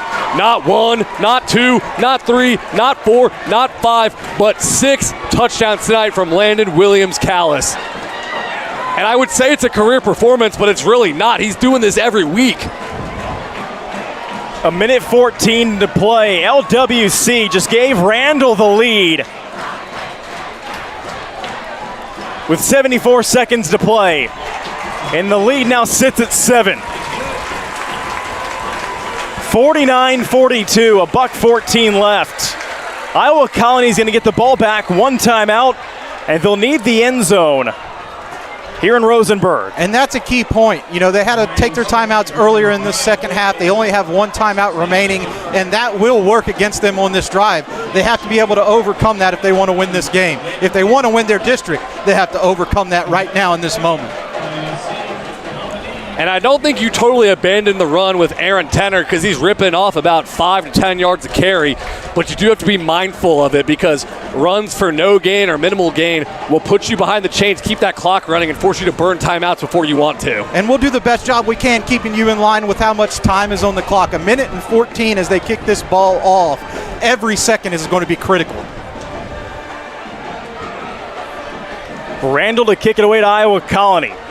The Pioneers, 1 timeout left, and with 1 minute 14, they cannot afford to do anything here but score on this drive.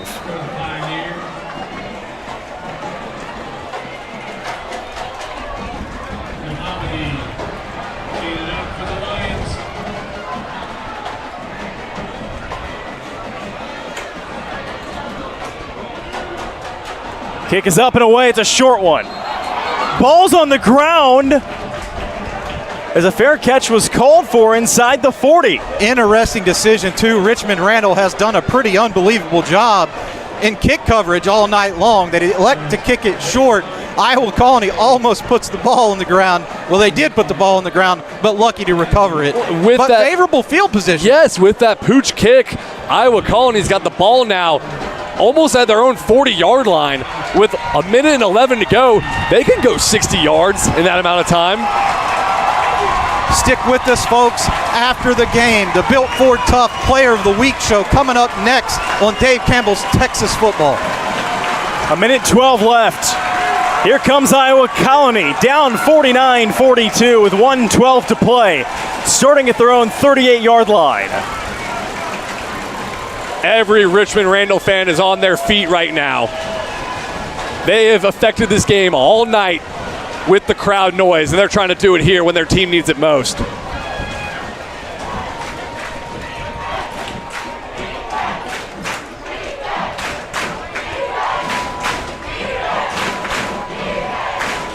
And play will be stopped before the first down snap.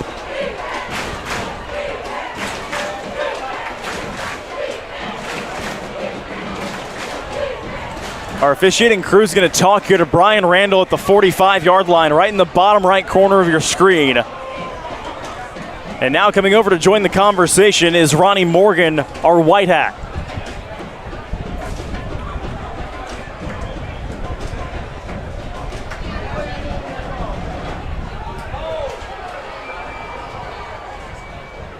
And it looks like we're going to re-kick here. All right, here's your chance. Are you squibbing it again, Carter? Are you kicking it deep? I'm kicking it deep if it's me.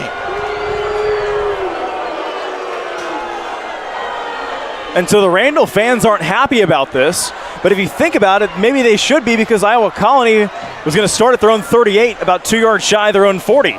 Depending on the upcoming kick return, I guess we'll see, Carter. This could honestly work out in Randall's favor if they kick it deep here and pin them back with good kickoff coverage. But everyone has to stand in their lanes. There's a minute and 12 left on the clock.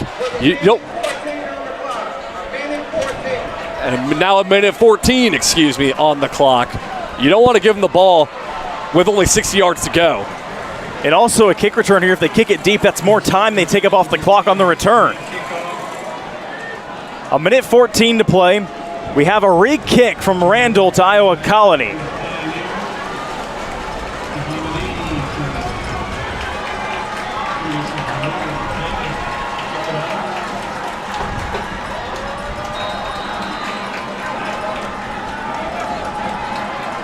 Kick from Randall's on the way.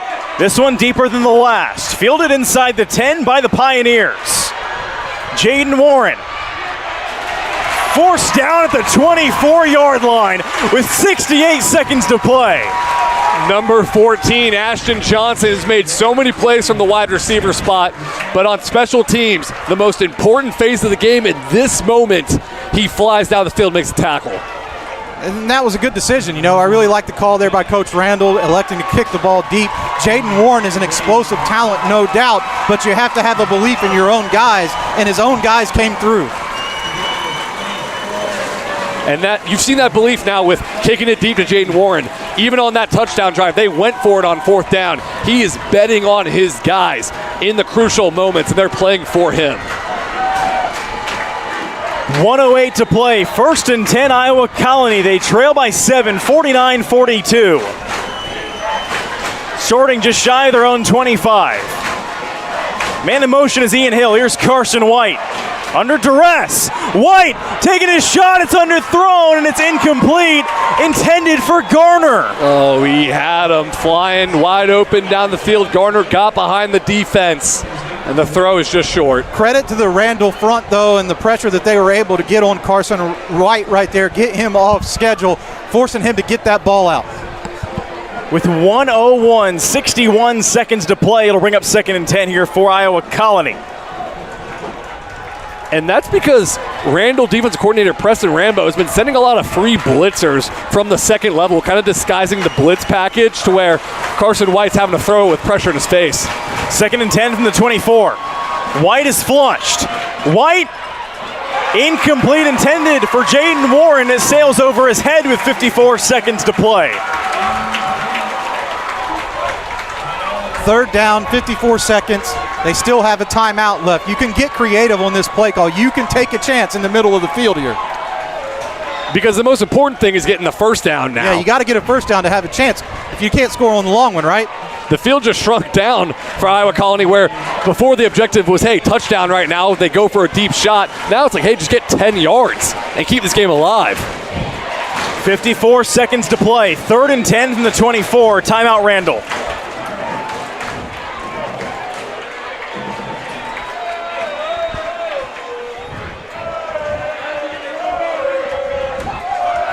Randall has used their final timeout.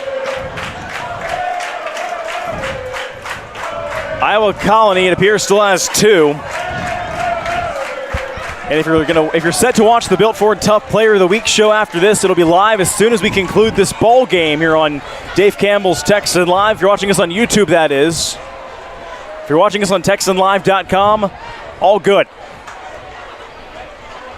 As the game of the week has lived up to the hype with 54 seconds to play. And guys, I got a feeling we're not done yet. I'm with you there, Gavin. I really didn't even have anything to say. I'm kind of like struck in awe by what this game has delivered thus far.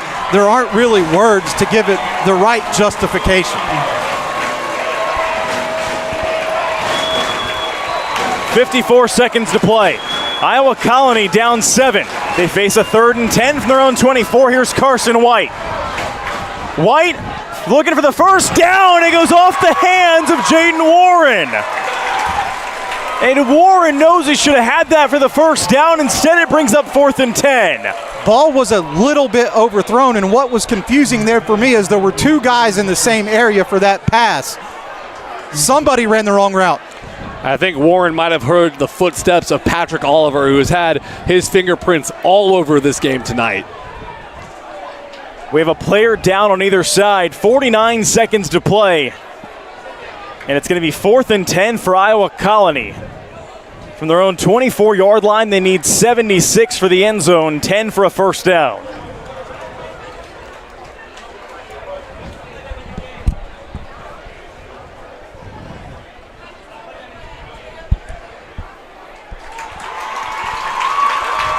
As Pac-Man Dominguez helped to his feet for Randall.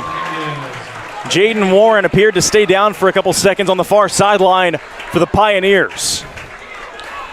And it looked like Pac-Man was giving his teammates some words of encouragement as he came off the field. It shows the leadership he has, especially last year when he couldn't play and he could only practice. And Coach Brian Randall said he prepared every week like he was going to be the starter, and he emerged as a team captain even when he wasn't playing, earning the respect of his teammates. Pac-Man Dominguez comes off. Landon Williams-Callis slides on here at deep safety, trying to guard the deep route and make sure nothing goes past this Randall defense. 7-point game. Iowa Colony's got the ball. They trail. 49 seconds to play. 4th and 10, Pioneers from their own 24. Again, 10 plus gets them a first down. They need 76 for the end zone. Game could come down to this play. Carson White, he's going to run for it. Carson White, first down. He slides across the 40. That was the perfect play call. I love the decision right there. The Randall defense was playing back. White needed to get a first down. He keeps the chains moving, gives his team some life here. There's still life for Iowa Colony. 42 seconds left in this game. And every time they've needed a big play, they turn to Carson White's legs because he is a glider with, when I say deceptive speed, I'm not saying he's not fast. I'm saying he is very fast, but he's striding out there, so he almost sneaks up on you with how quickly he's moving. Sneaky is the right way to say it because he kind of lulls you to sleep a little bit, right? Like, it's like, oh, I'm taking my time, but when he sees the hole, he hits the gas, and he's so big, he's tough to bring down. And so after Carson White needed 10 on 4th down with the game and an undefeated record on the line through 4 weeks, he gained 18, guys. 42 seconds left. Carson White, the most clutch play of his junior campaign by far. And Randall doesn't have any timeouts left either. Iowa Colony's got one. 1st and 10 from the 42. Near side, Jaden Warren. Here's Jaden Warren with a flag down all the way back inside the 20. Jaden Warren is down to the 36. I'm real interested to see what this flag's going to be. It's coming from an odd spot on the field. It's going to come from the back judge, it looks like. All the way back inside the 20. Typically, it's a holding call when that guy throws the flag. With 34 seconds on the clock for now.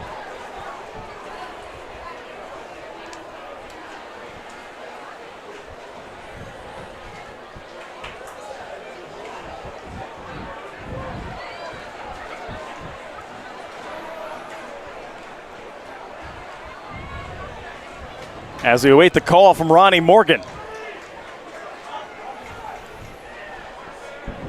As a reminder, the Built Ford Tough Player of the Week show coming up live right after this hard-hitting action out here at Traylor Stadium. What a game.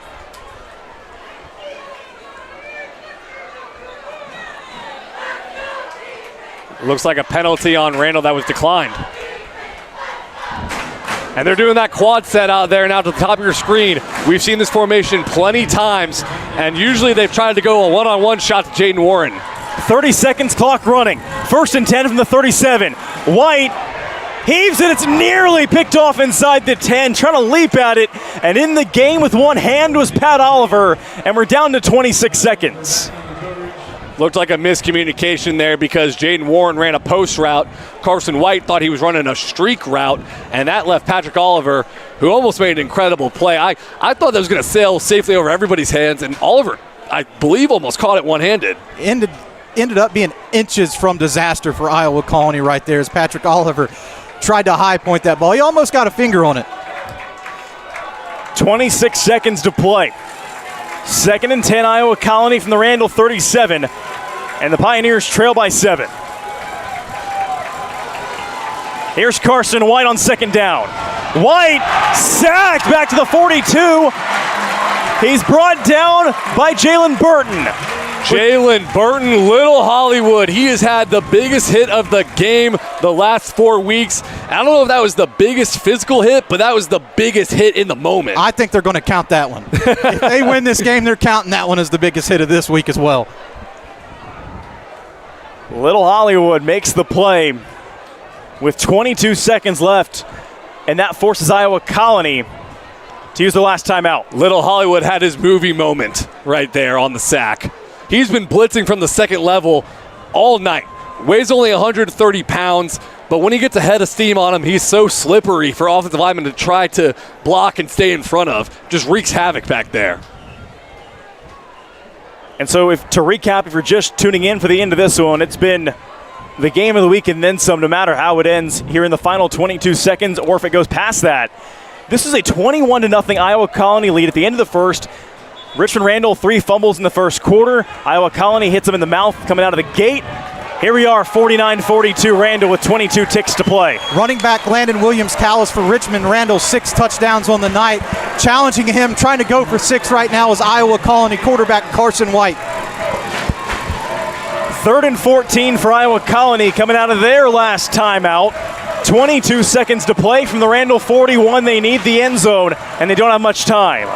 Here's Carson White on 3rd down and long. White, near side, dropped by Warren. And he started to run before he caught the ball. Was looking how to get that first down. Maybe Powers is telling me that could have been a hook and ladder? I didn't see the other guy coming, but the way that he reacted after that catch, it looked like he was trying to throw the ball out. I just don't know who he's going to throw it to. It was either that or he was just trying to run with the ball to get the first down before he looked it all the way in.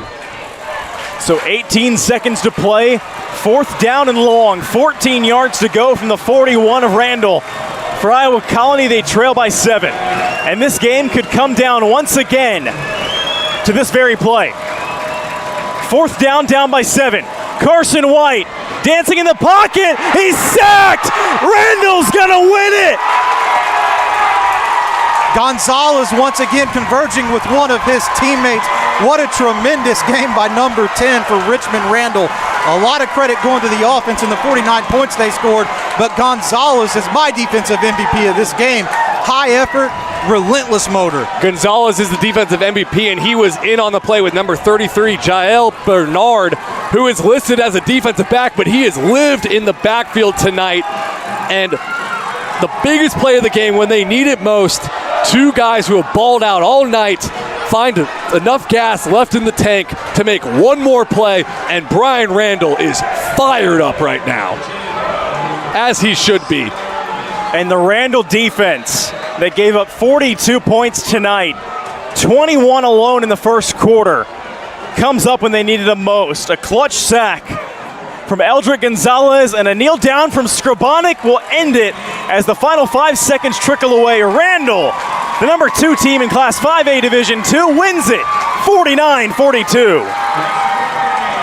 Randall beating Iowa Colony would have proven that they're state championship contender, as we thought they were in the preseason. But winning the way they did tonight, where they were down 21 points, and they have not faced a lot of adversity in the last 2 years with Landon Williams-Callis at the helm. 16-0 last year, won 4 games by blowouts this year. We found out what this Richmond Randall team was made of tonight, and they are in for a deep run into December. Guys, our player of the game seems obvious. We're going to go Landon Williams-Callis here as we wrap things up. No doubt about it. Tremendous, tremendous talent. I think we need to keep the Barry Sanders comparisons alive for right now, even though he's developed into his own man here in this for this Richmond Randall squad. The only question for me, Gavin, for me, Carter, is where is he going to play his college ball? Some big visits so far this year. He's toured Oklahoma. He's toured Oregon, but he has offers from all over the country. Will he stay in state, or will one of these lucky programs get him to leave Texas borders? Well, we're watching him tonight light up the Friday night field, and he will make a name for himself on Saturdays here coming up very soon. If you watch this game tonight, you can tell people when you see Landon Williams-Callis balling out in college football that you watched him first against Alvin, Iowa Colony. And remember to keep it locked right here on Dave Campbell's For the Built Ford Tough Player of the Week show, coming up right now. That'll do it for us here from Rosenberg, Texas, Traylor Stadium. I want to thank Greg Powers, Carter Yates, Mallory Hartley, and our camera operator, Justin Del Ferris. That'll do it for us here on the DCTX Rising Game of the Week. Signing off, I'm Gavin Moritz saying thank you, stay safe, and good night, everyone. Randall wins it 49-42 over Iowa Colony in the Game of the Week.